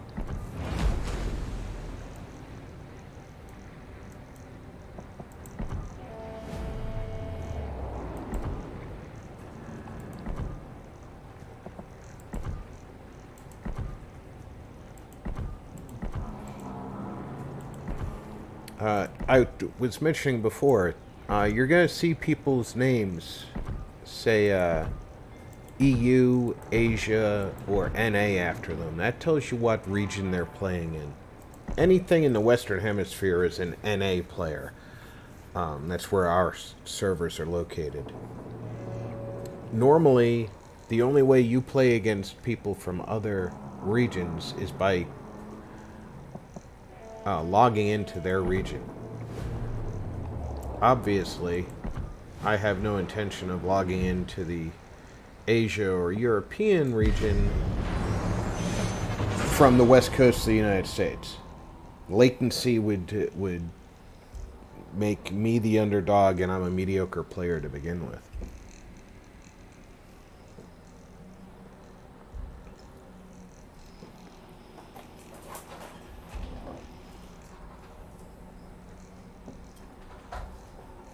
No, I'm probably better than mediocre. My stats in the test server are certainly above average. So maybe I am a better player now than I was in the past.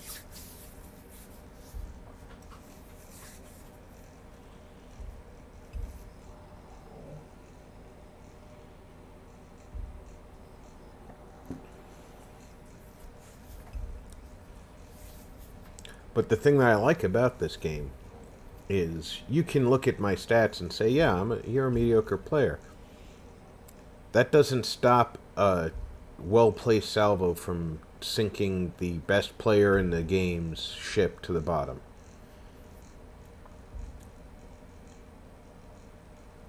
Unlike certain other games, the better player has the advantage of knowing better how to use his ships, probably knows the statistics of each of the ships better, knows which ships have radar, knows which ships have hydro, knows which ships have torpedoes that have a 12-kilometer range instead of a 10-kilometer range, instead of an 8-kilometer range.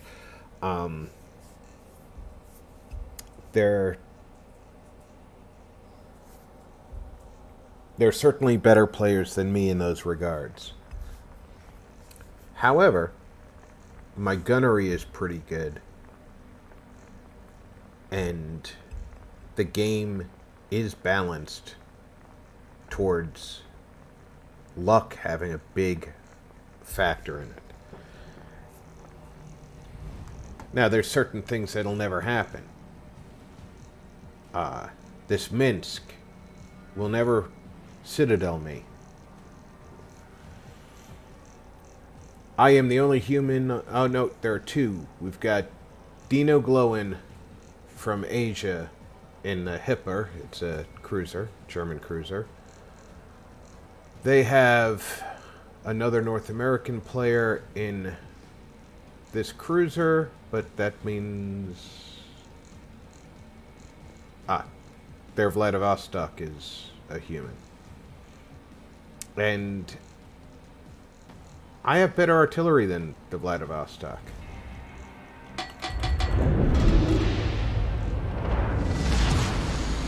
General quarters. Good rule of thumb when you're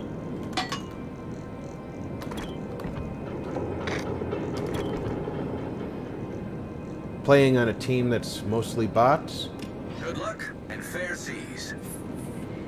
Find your friendly player and travel towards him.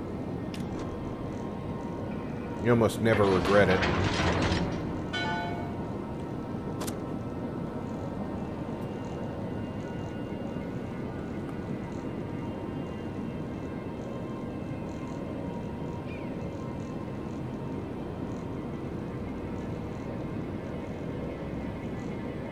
If you look, the AI cruisers on my side of the map are running for the center. If I had tried to hold the west side of the map, I would have been doing it alone.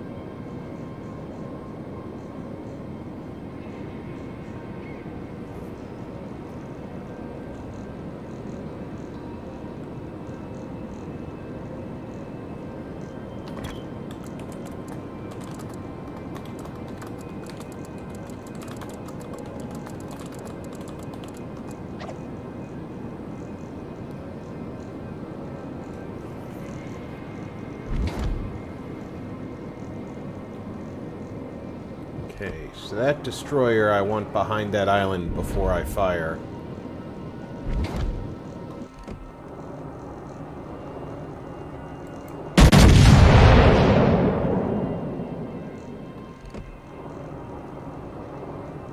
If I guessed his speed correctly...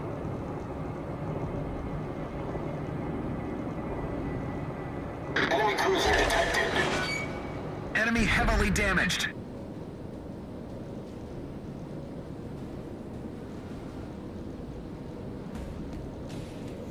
Now, by having that destroyer stuck behind the island at the time that I fired, he couldn't see me. So I got away with my first shot being a freebie with no return fire.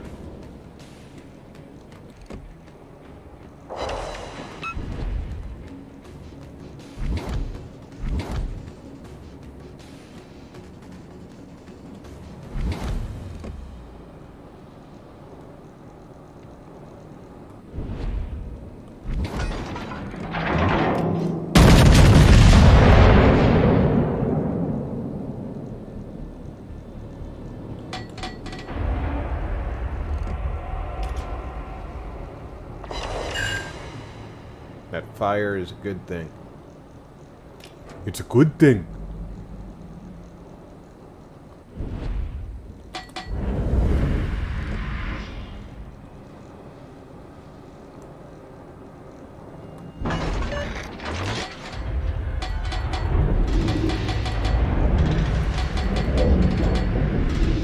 Yeah, make up your mind.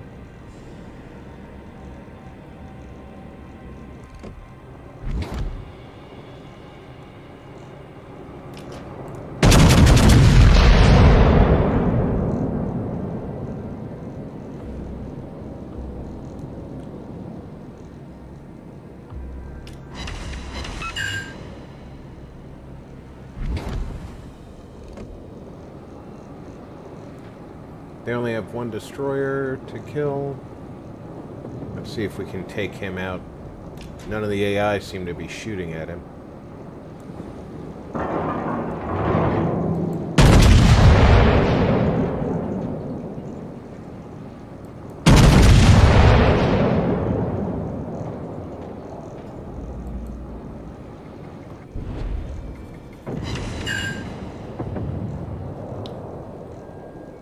Really?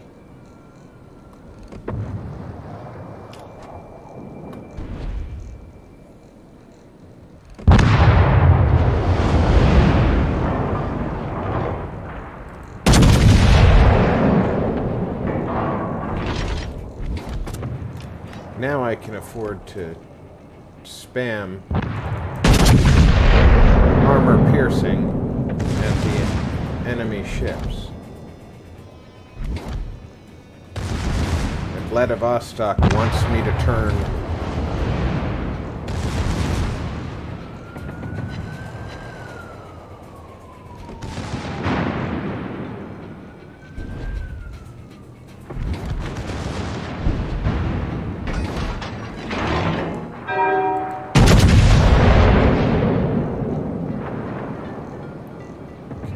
He is actually moving pretty good.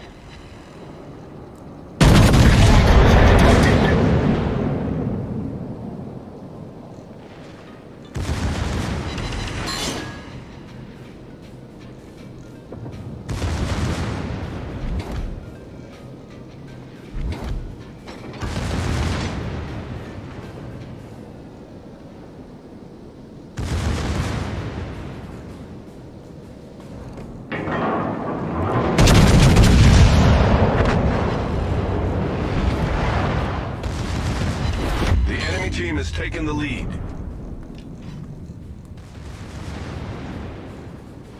No, really? Can't imagine that.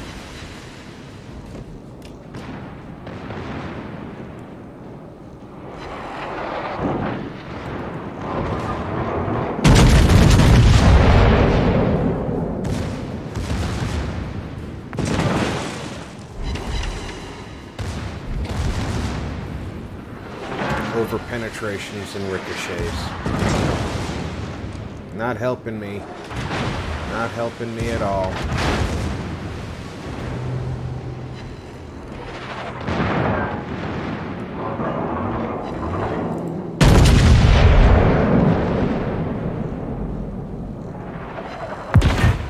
Enemy battleship sighted.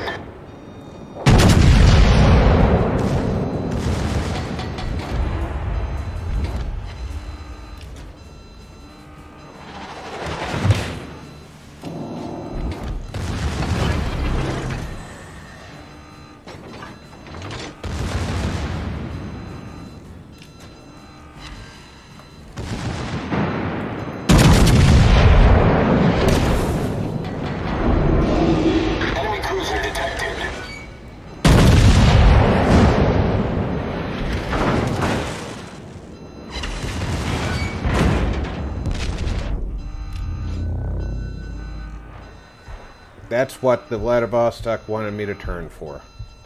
The ship is on fire!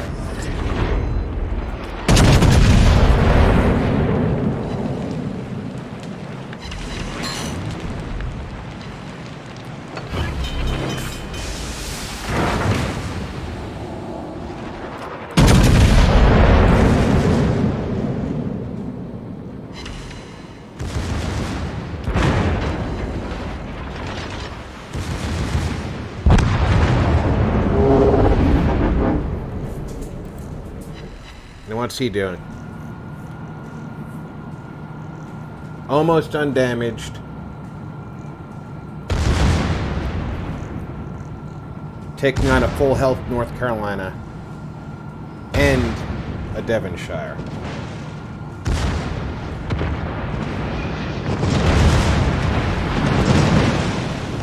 Clearly not moving at full speed either.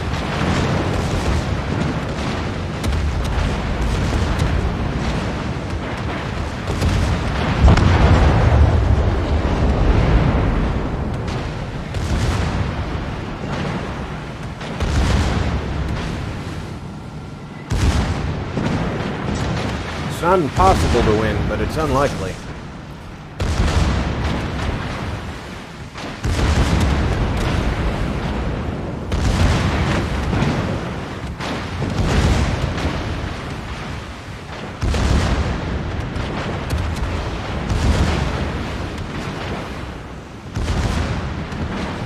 North Carolina's gonna hit him.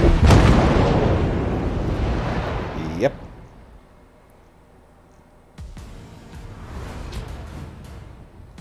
I hope the end of game stats show that he did an awful lot of killing. 2.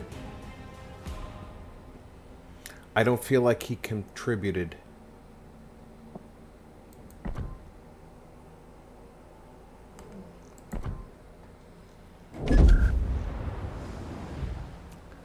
One might say that's not his shining moment. Now, I have never played a Vladivostok. I've played some other Russian battleships. It looks to be pretty close to the American battleship in layout.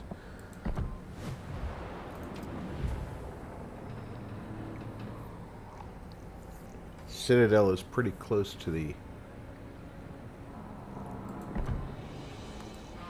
Oh. Let's take these off. All that's left is the Citadel. Citadel is pretty front from the... pretty straight from the front, so you can... if you're bringing rounds in right here, you can front Citadel them.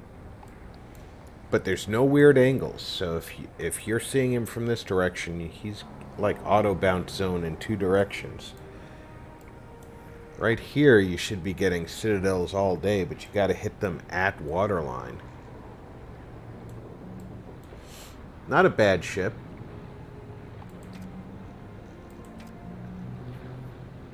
$73,000 hit points. Main battery firing range 18 kilometers. It's a good reach out and touch you type range.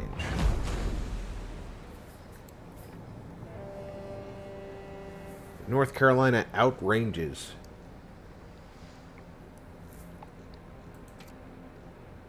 But if you look at the Citadel, it's all below the waterline.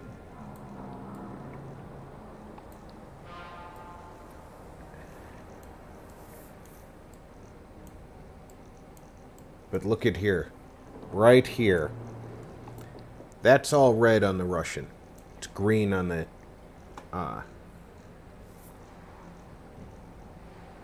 19 millimeters. Oh, sure, I'll collect a reward. Don't know what for, but... See the Russian here? You've got 180, 135. That's why I couldn't punch through him. Dropping down on him. Pardon me.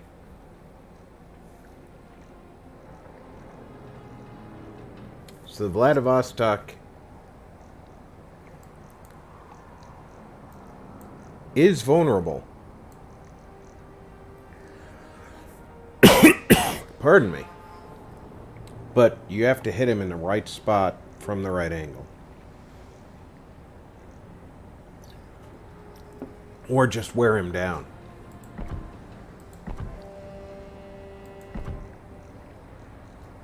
Look at this. You're not going to punch his ammunition hoists.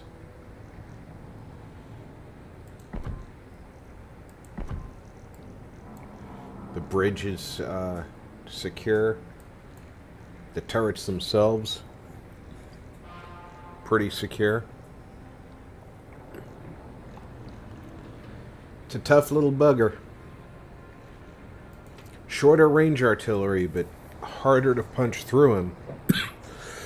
Especially at range. Let's take him for a spin, see what he's like.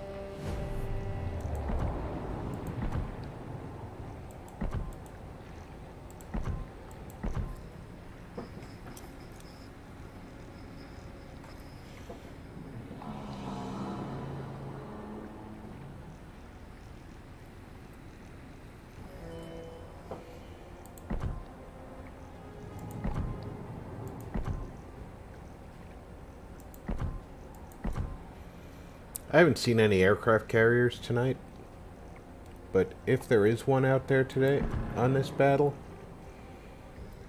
the Vladivostok's AA is 74. It's pretty high for a ship of this size.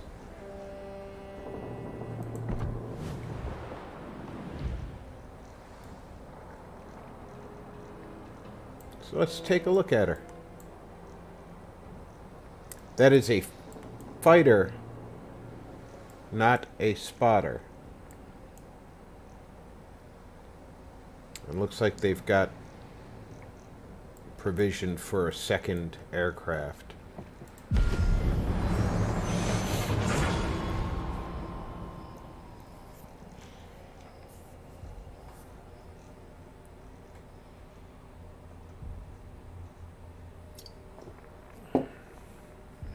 Wow.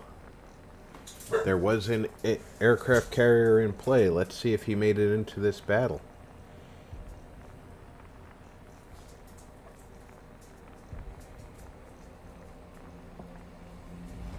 He did not. We have a Thunderer, an Iowa, a North Carolina, and a Vladivostok. Both teams are completely made up of human beings.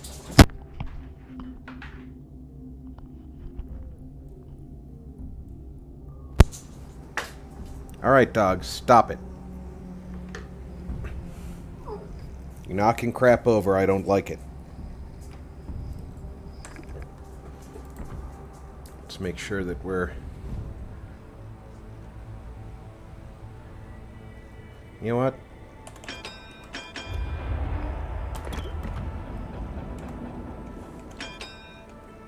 I'm gonna give it a shot.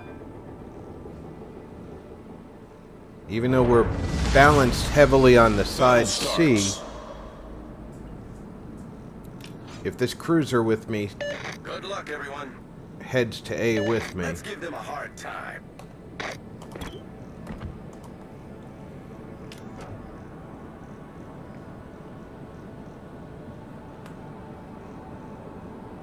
we got a fighting chance for A.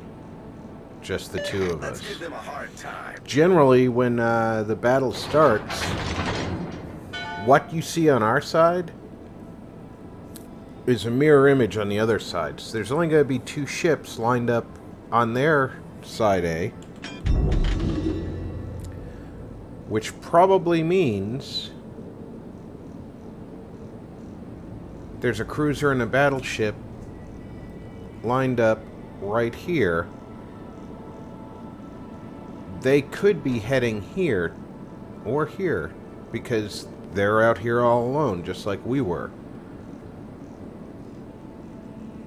It would not be an unheard of thing for us to go uncontested into A.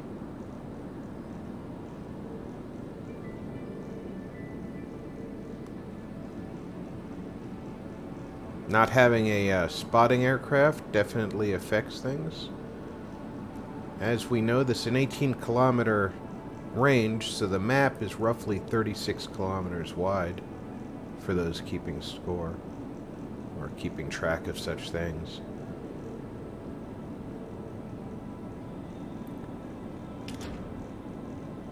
All stations, proceed to capture that area. Without a spotter aircraft, I am relatively close to useless. Now, they do have a third destroyer that we don't have. Concentrate fire on the target. And I bet that that third destroyer is right over there. Enemy battleship sighted. Enemy destroyer detected.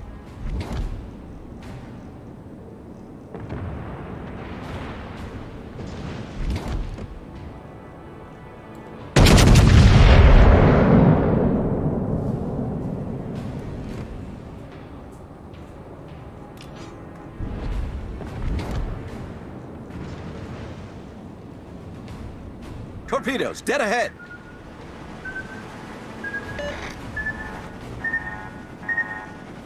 Torpedoes, direct front.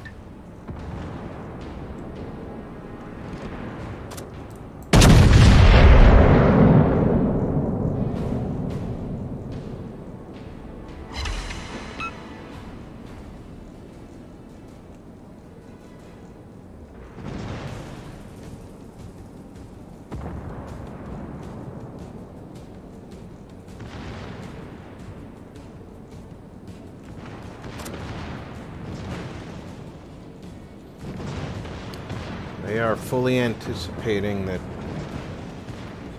Enemy battleship detected. they are going to outfight us here.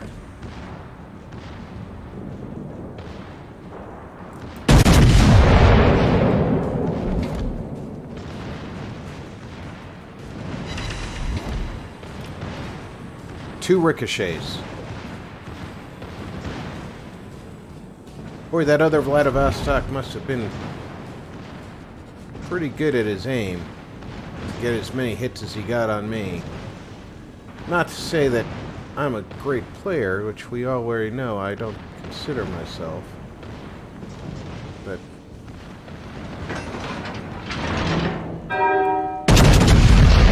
Concentrate fire on the enemy warship.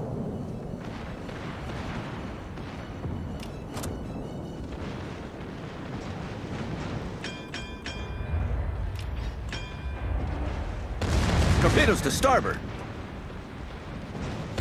Torpedoes, direct front.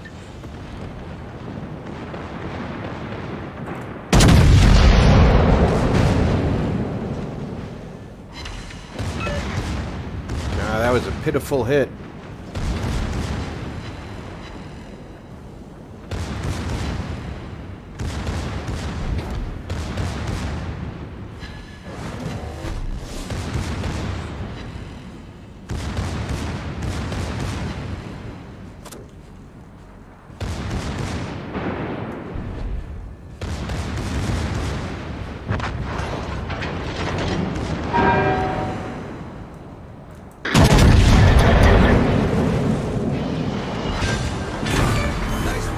Enemy battleship foundered.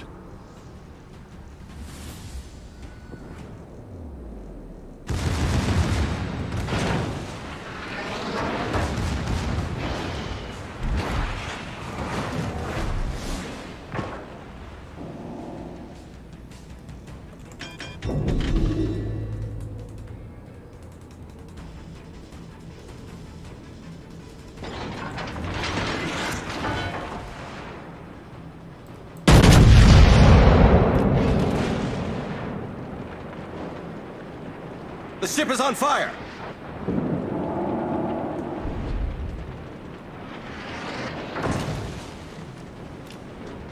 Again, I'm not terribly interested. Torpedoes in astern!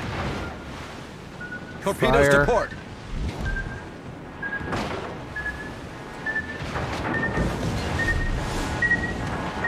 Hull breach. We're taking on water quickly.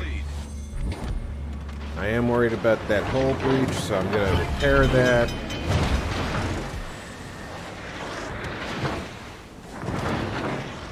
I have a destroyer in smoke right there. Problem solved, sir.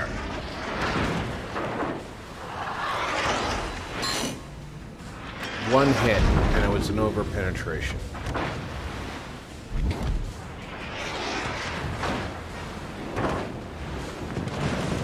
The ship is on fire! That's how it's done.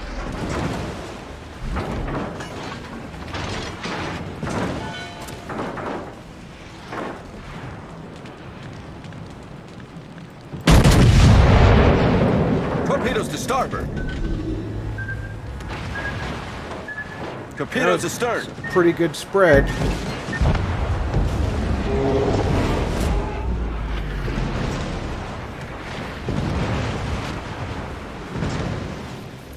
So they sent 2 destroyers, 2 cruisers, and a battleship to A.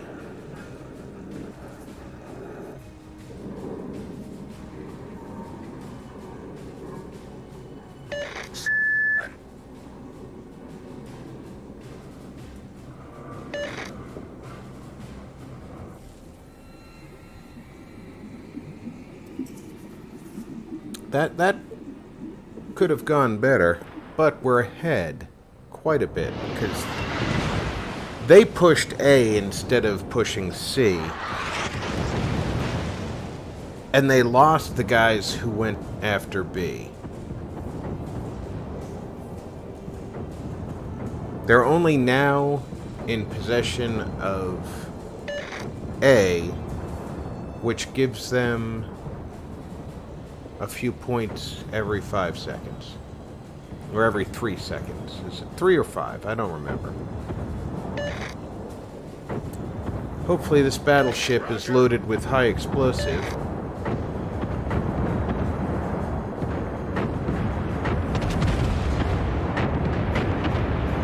Would have been handy if you had a firing solution prior to the smoking of that destroyer, but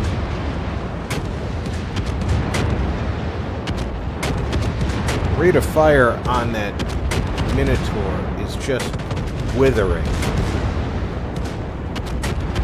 If I'm not mistaken, he's one of the ships that's restricted to semi-armor piercing only.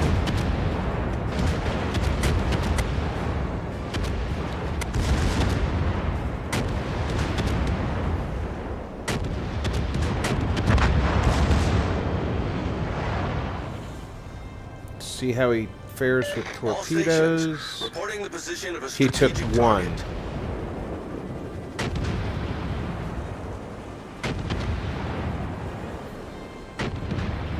Now he's about to take some more.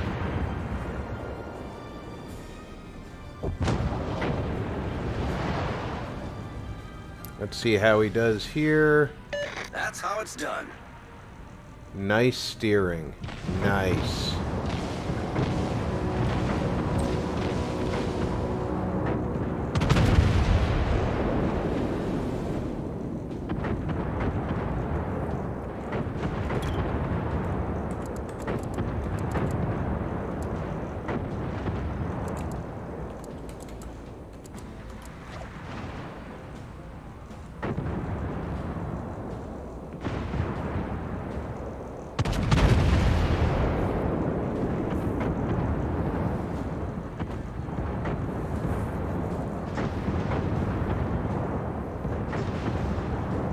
We have a full HP Iowa.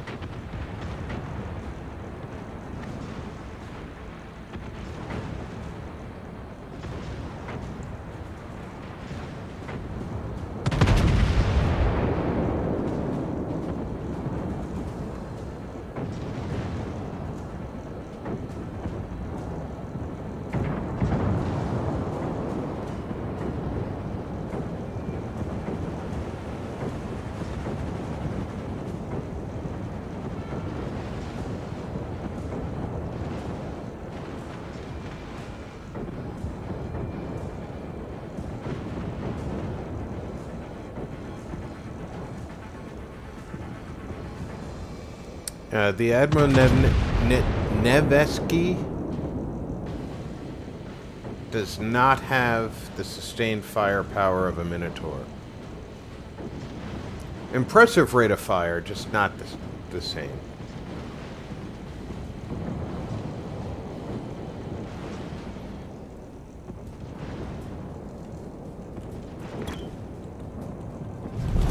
Our victory is in sight.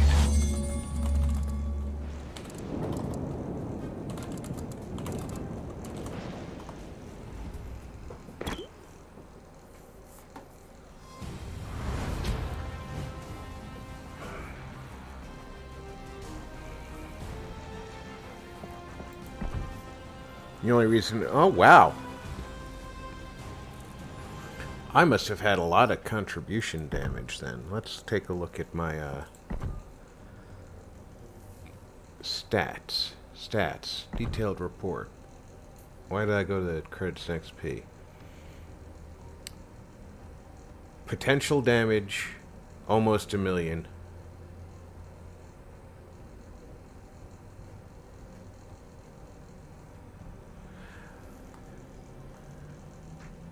Huh.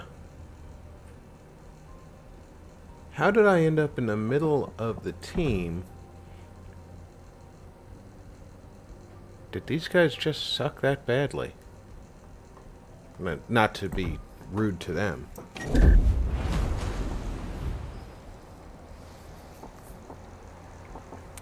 Well, let's go down to a group of ships I'm much more comfortable and familiar with.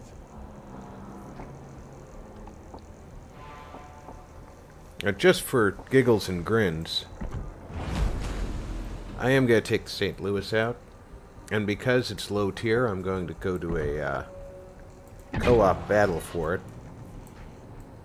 Because St. Louis is a fun little cruiser, but it's low tier, so it is not going to have an easy time in Matchmaker. And I know how boring it is to wait for the exciting Matchmaker to choose a match.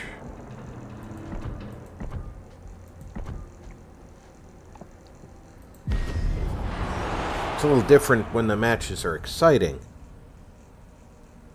But, as you can see, out of the 7 players playing co-op right now, I am the only one waiting for a match.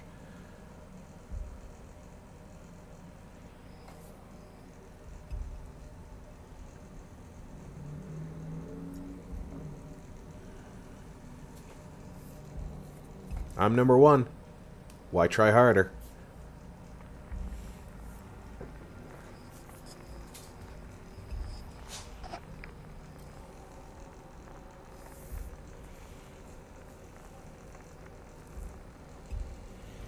And switching over to co-op is going to be relatively required for carrier battles, which I know some of you like when I'm playing the carrier battles, pardon me.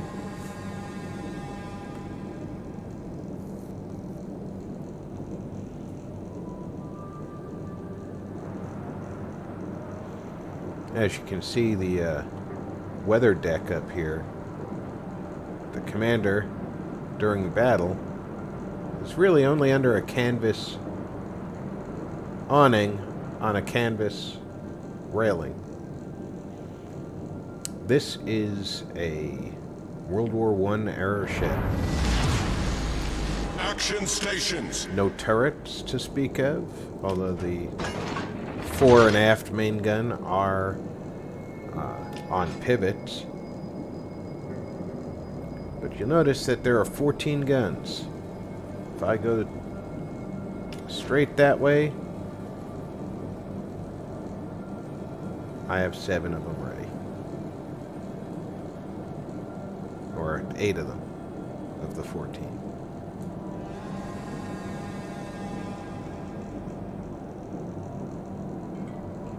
Wish I could shoot up. Okay, we've got our first target of the day.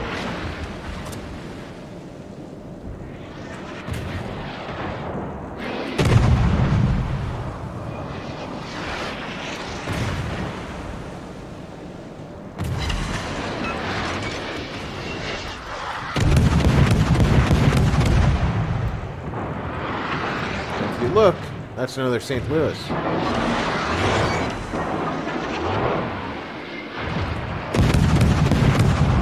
Enemy destroyer sighted.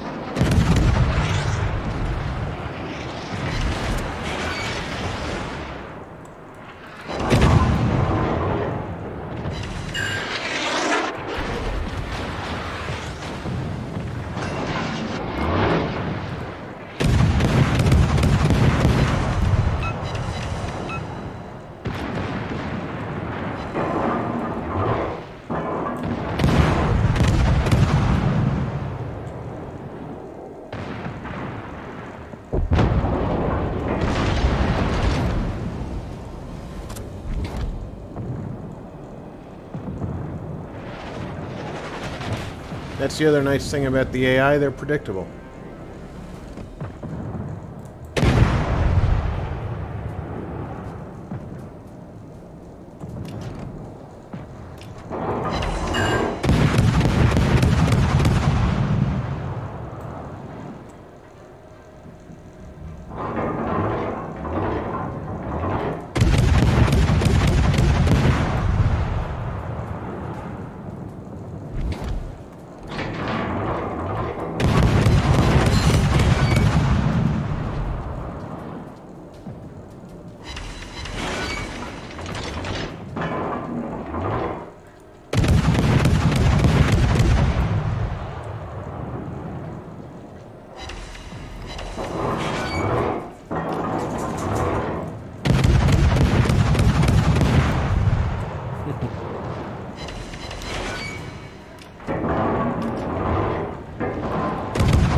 remember the position of your guns.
Enemy cruiser destroyed.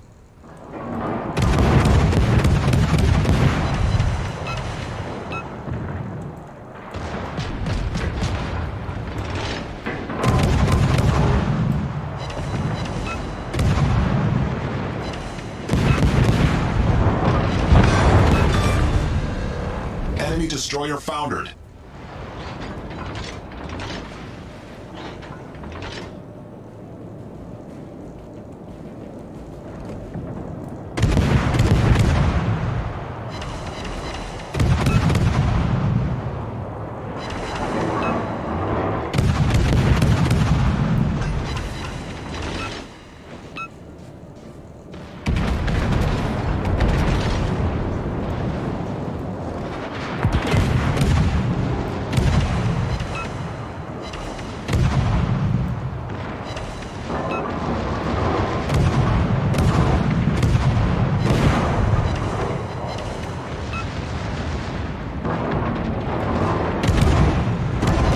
Enemy battleship detected.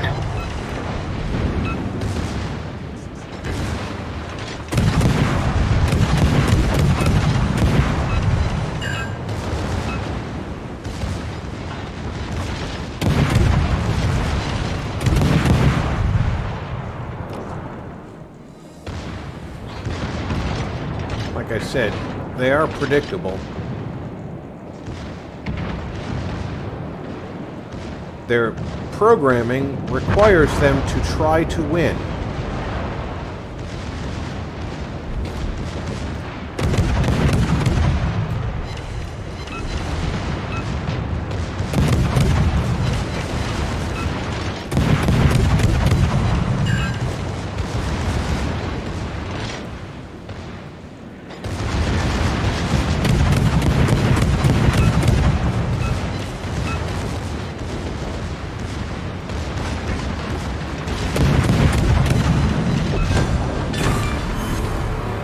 Battleship sunk.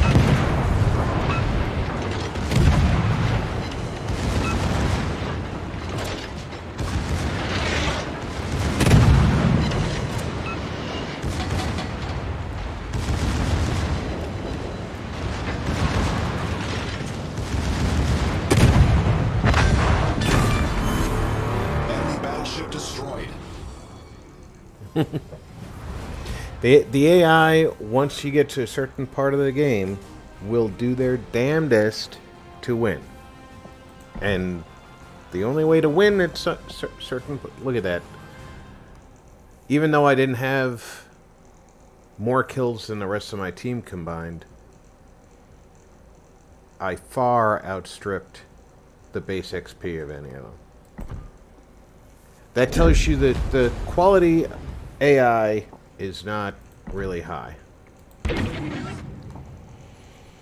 But now, the Dallas here. Let me make sure that my tier 5 and above, tier 7 and above. I can't use the Dallas for missions, but I can use the New Orleans. Aye, she's a real beauty, isn't she?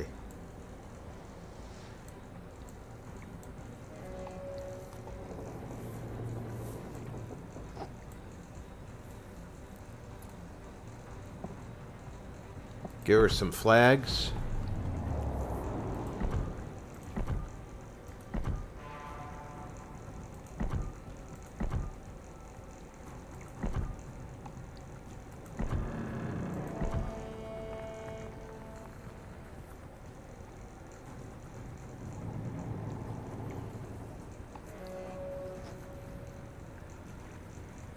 Not likely to see a carrier, so I think that's good for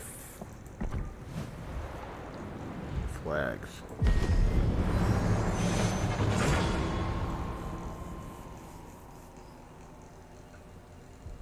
And of course there's a carrier.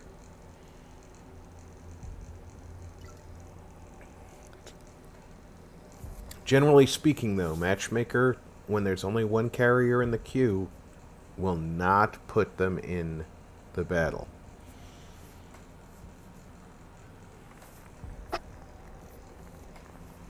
That's why we're likely to go back to the co-op match, because co-op match, your wait time is capped at 30 seconds. Okay, so I have 1, 2, 3 humans on our team and their team, of course. And we're all in cruisers. It's only one destroyer per side. He's placed in the middle on our side. I'd be surprised if that was different on their side.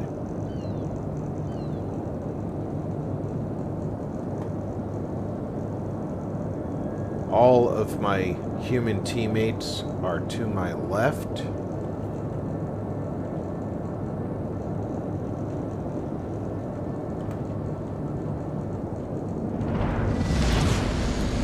Battle starts.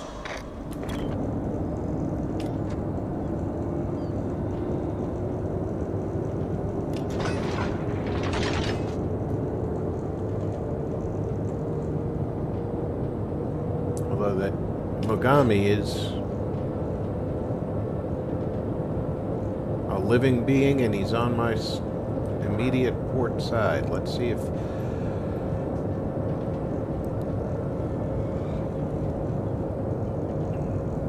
see how useful he is to us.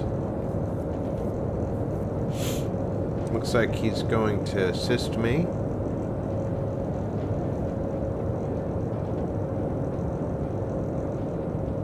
I've got an AI cruiser assisting me.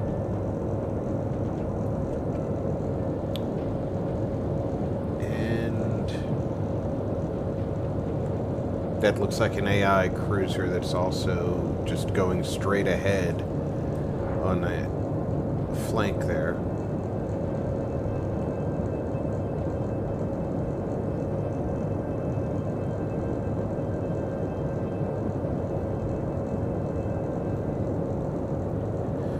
Just so I can further explain the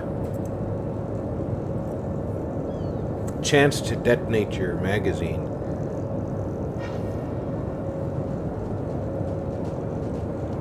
It's... even when it's considered a almost null chance. There's always a chance. So the flag that says eliminates the chance of magazine detonation isn't really eliminating the chance of magazine detonation.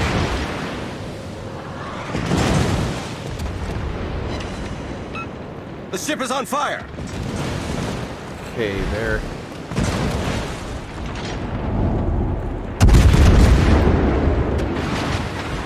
They're AI, but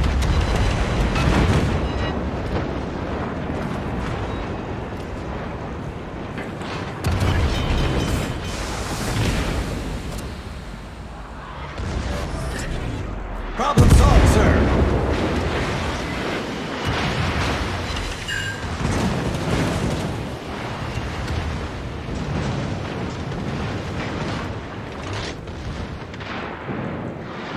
Enemy cruiser sighted.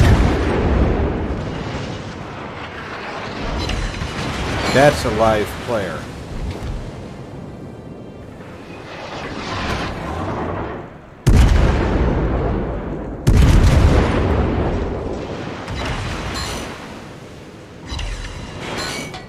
Enemy heavily damaged.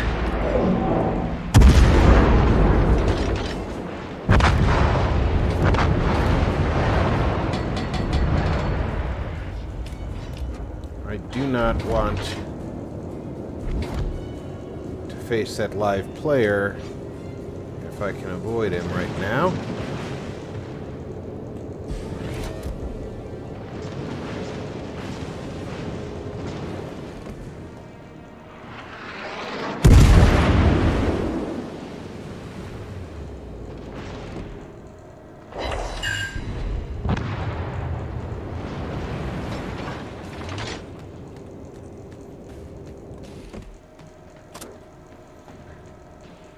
Is that a live player? No, that's a Ismail Russian battleship, if I'm not mistaken.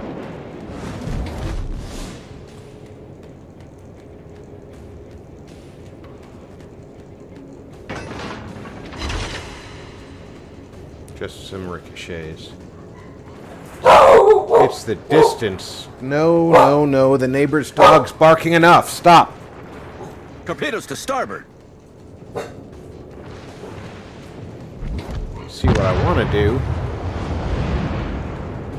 Well, we just lost that. But because he was shooting, the guys further out can see him. And that can give me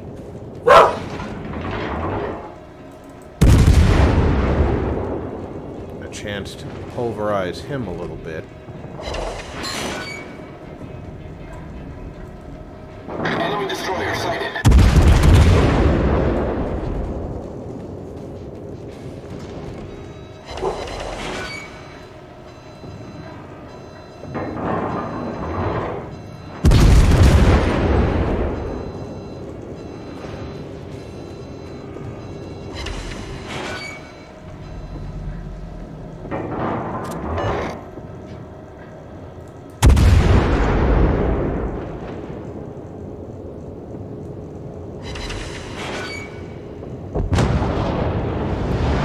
Now I have to be careful with it.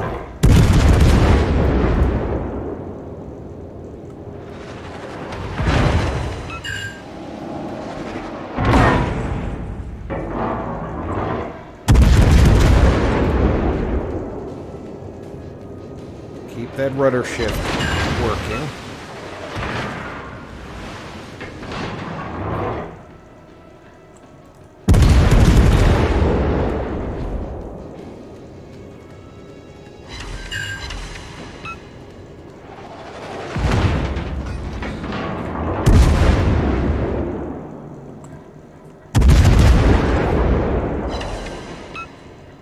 Yeah, he's going for the fire.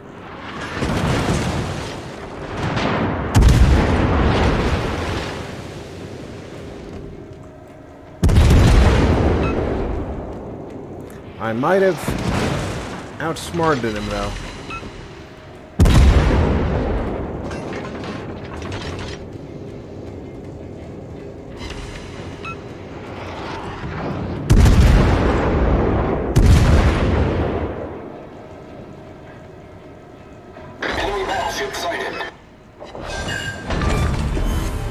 Enemy cruiser foundered. See, immediately put the fire The out. ship is on fire! Problem solved, sir. And because that's an AI cruiser, he's not going to shoot at me, even though I'm the better target.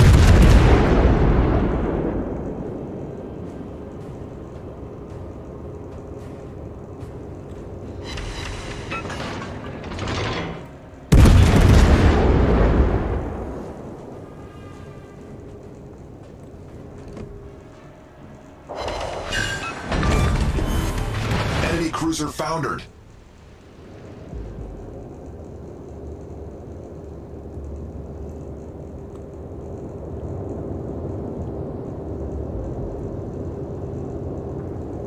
Alright, what we got left for ships? Just me and this battleship.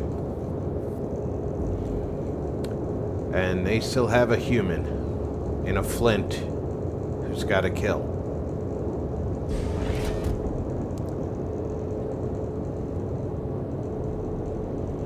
Last seen quite a while ago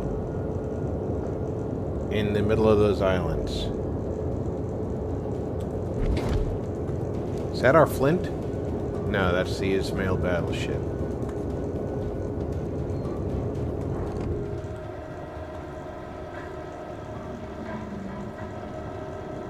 They still have a destroyer, too.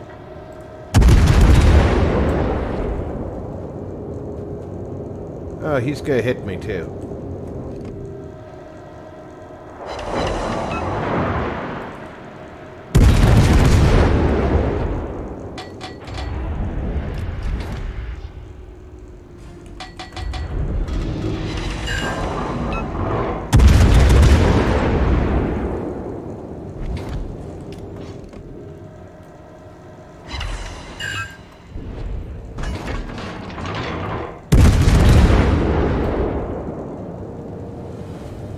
Please hit him.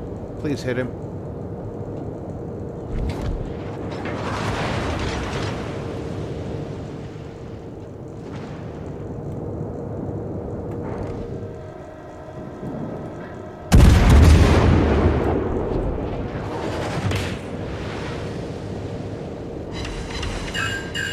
Torpedoes to starboard. That's the Flint. Full Torpedoes health. to starboard.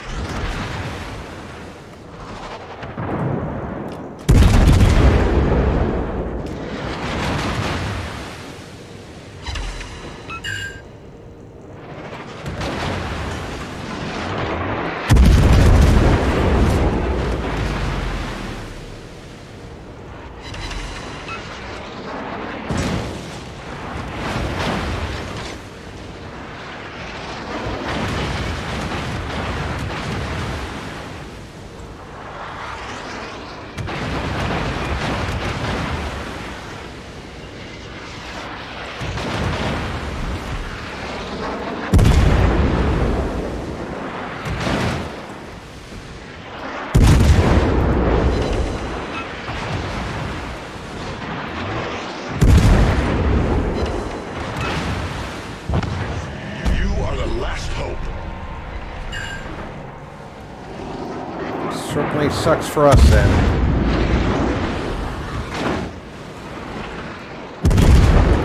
The ship is on fire.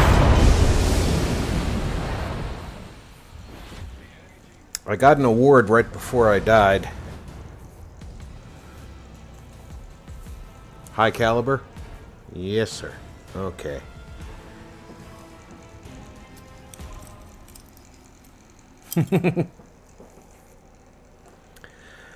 All right, that live human being from the I believe he was an Asia player. No? Had to have been this guy. It could have been him. Did I take down a full-strength hipper?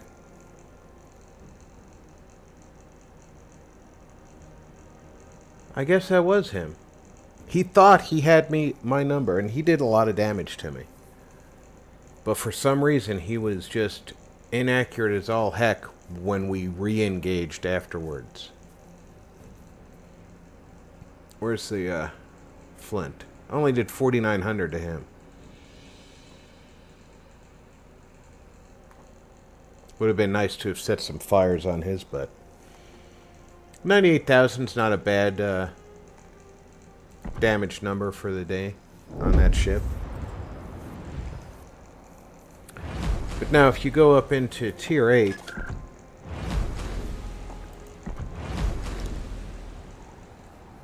one of these should have torpedoes. Nope. Alright, one of them has radar or search. There's a radar. And there's radar and hydro. Alright. The Tier 8 Cleveland. Having both of these, and I can swap that out, why I would, is you'd be an idiot to do it. But, within 8 kilometers, even if they're on the other side of a rock, you can see them. So, and this one, 3.5 kilometers for torpedoes, 5 for ships. Cleveland is the better choice of the two, because you're going to end up fighting destroyers. Almost invariably.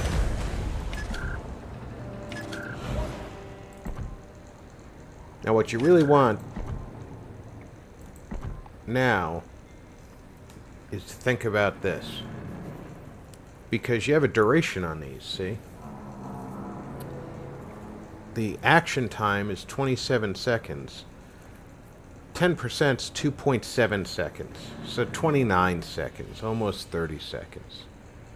Action time is 100 seconds. This would be 110 seconds, a 10-second bonus.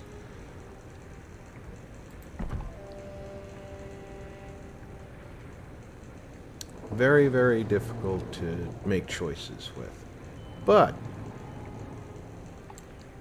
this gives us another 20%. And this gives us 10%. So now we can start thinking seriously. I would have to go to the armory for this. So let's see how much that costs in the armory.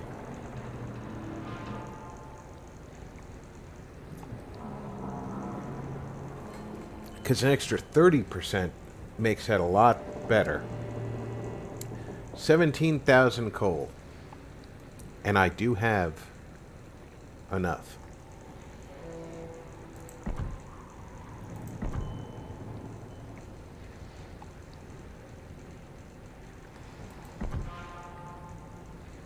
Now,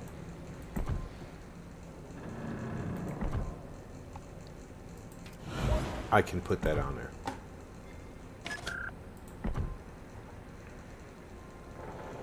Now being more accurate with both secondary and main battery guns is valuable, but let's take a look at our traverse time. 18 seconds, I'm happy with that. I'm going to take the aim, unless my artillery, wrong tab. My secondary armaments, 6 double guns, so 12 guns, it's probably 6 per side. 6.6 kilometers, not worth extending their range. So yeah, let's go with the accuracy. Now,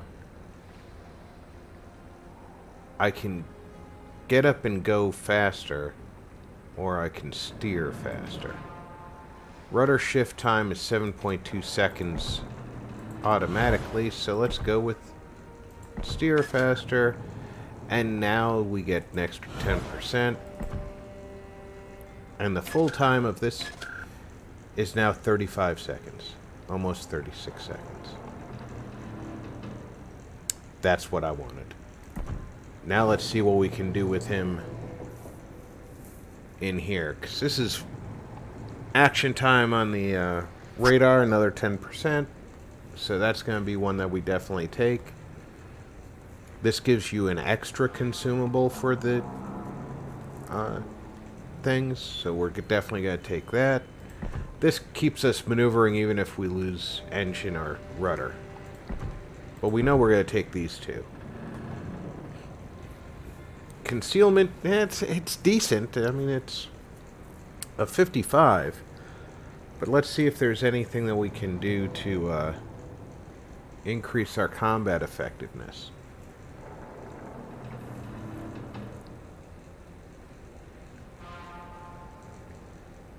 This reduces the chance that we're going to cause fire, but increases the damage and armor penetration.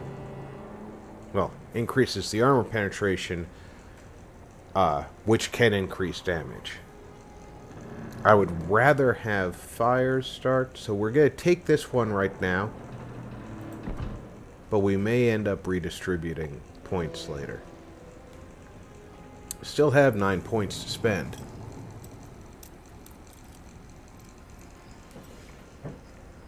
In the old days, I was one of the better wag my tail at the enemy players. I actually sank quite a few battleships chasing my cruisers who should have gotten me if it wasn't for the fact that battleships aren't accurate to begin with, and keeping that rear end moving back and forth gives them nothing to shoot at that's stationary.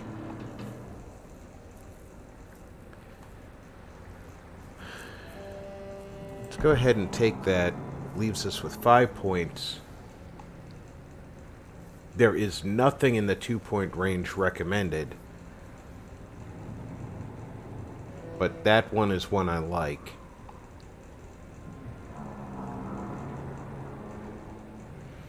I've never found this useful. I'm not going to take it despite recommendations. So this one seems to be my fallback choice.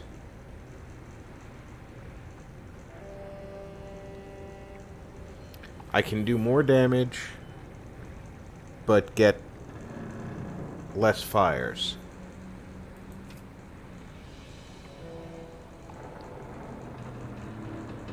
I'm already losing 6%.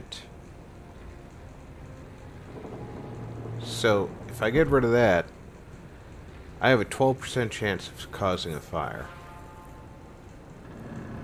I've never taken this one.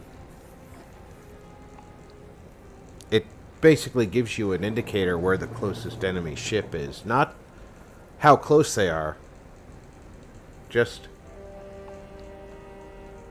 what direction. I'm going to take that instead. Then I'll take that. And then with my last two, I'll take that.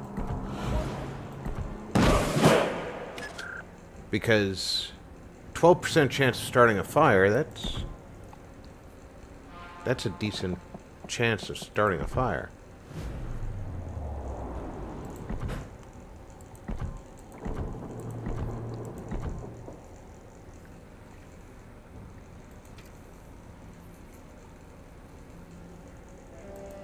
Still no idea if we're going to see a carrier, so it doesn't hurt to be prudent. Now I can add a chance to cause a fire with flags. 160 millimeter or higher. Not worth it, because even without the even though it's only 0.5%, so I'd get a 0.5% from each of these, the shift magazine detonation percentage goes up. The ship magazine detonation is always a possibility, even with the flag that says completely eliminates. However,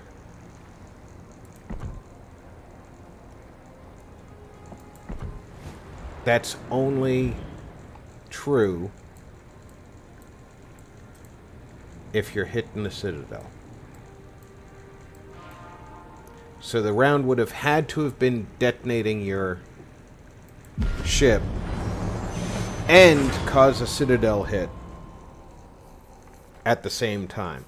And look, 2 aircraft carriers.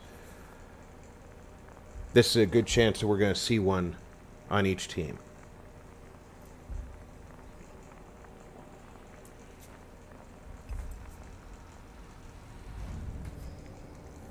And based on the clock time, this looks like it's going to be the last battle.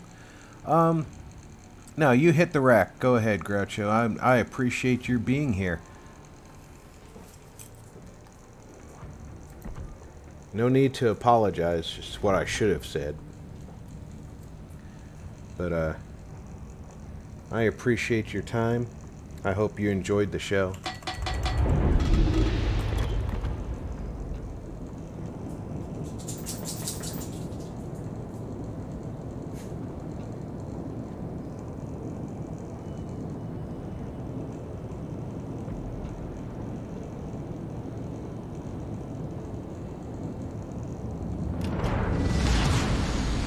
Battle starts.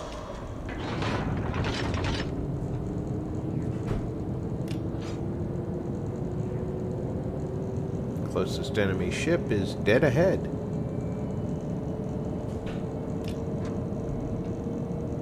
So the other side of that island, I guess? That's what that indicator is right there. That's the radio direction finder showing me the closest enemy ship. We have a couple of bots on each side.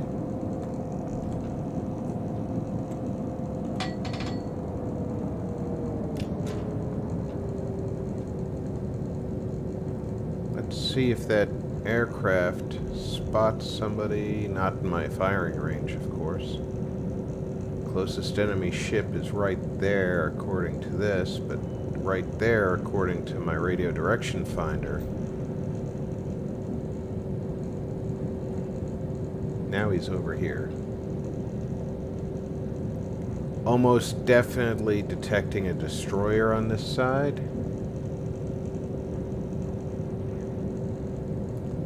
Please tell me you're not the bot. Okay, you're not.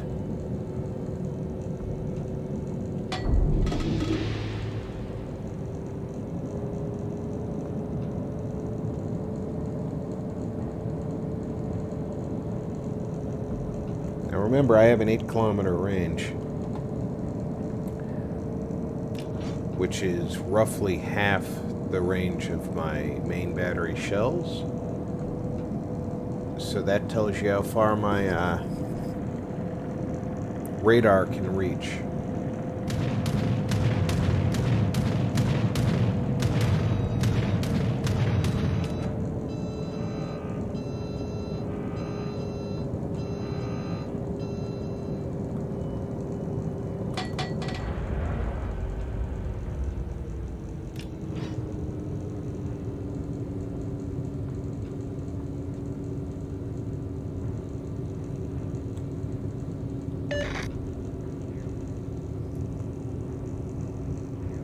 Okay, he's using hydro. Not going to help us any, because there's no chance in Hades that there's a ship in range of his hydro.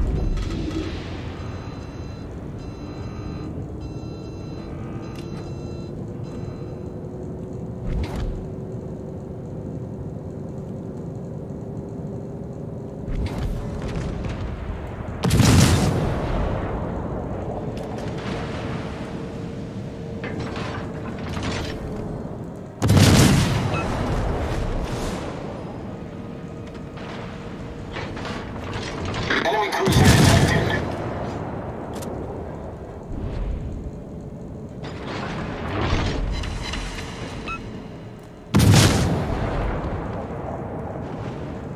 That's either an Italian or a British cruiser.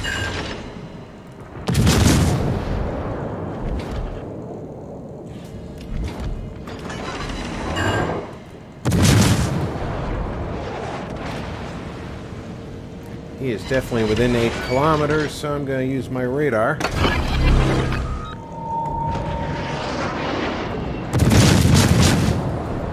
That's how it's done.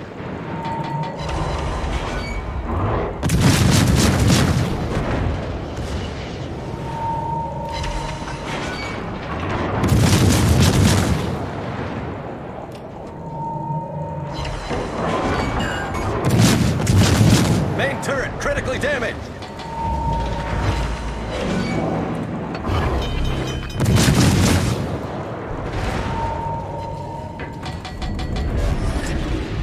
Problem solved, sir.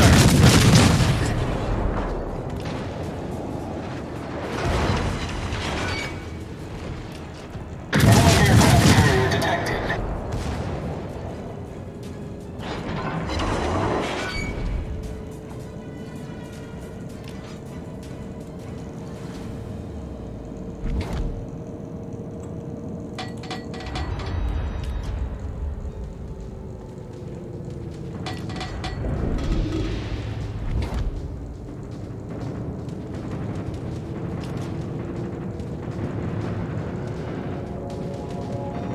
Torpedoes to port.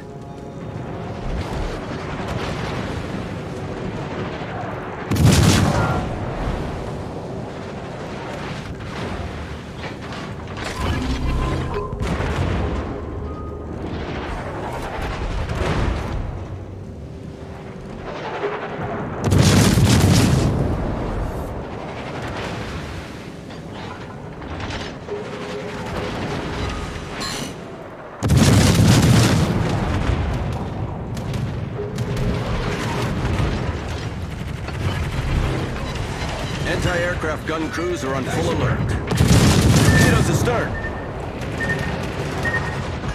Fuck.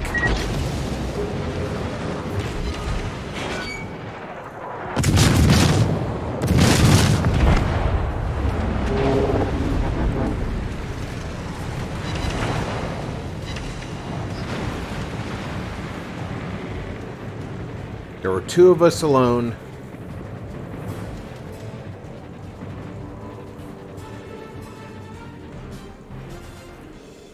And the other guy threw himself away way too easy. But it doesn't look like we fared any better in the middle.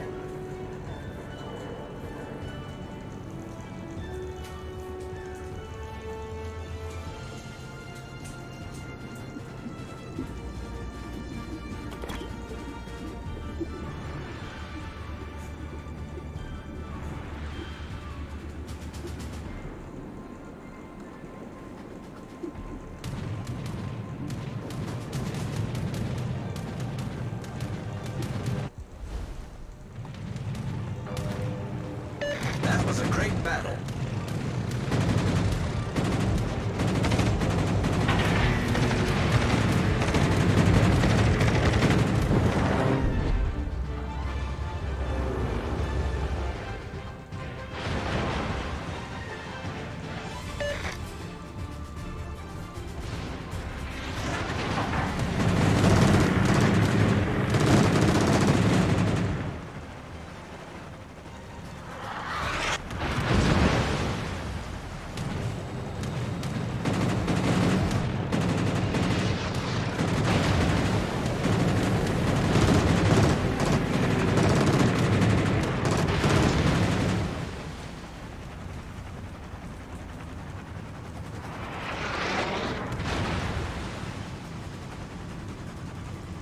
Look at how fast these turrets turn.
Alright, that guy's pissing me off. Russian server. Yeah, no manners.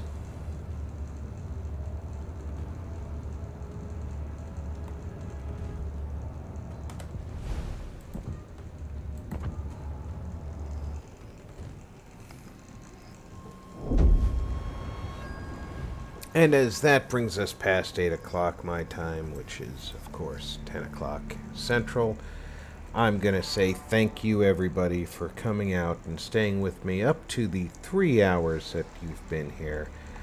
I had a great time bringing it to you. I sure hope you all enjoyed what I brought to you. I'll be back tomorrow for Building the Commonwealth at noon, U.S. Central Time. Looking forward to seeing you all there. Until then, take care of yourselves, check in on friends and family, make sure everybody's in good spirits. Take care, everyone.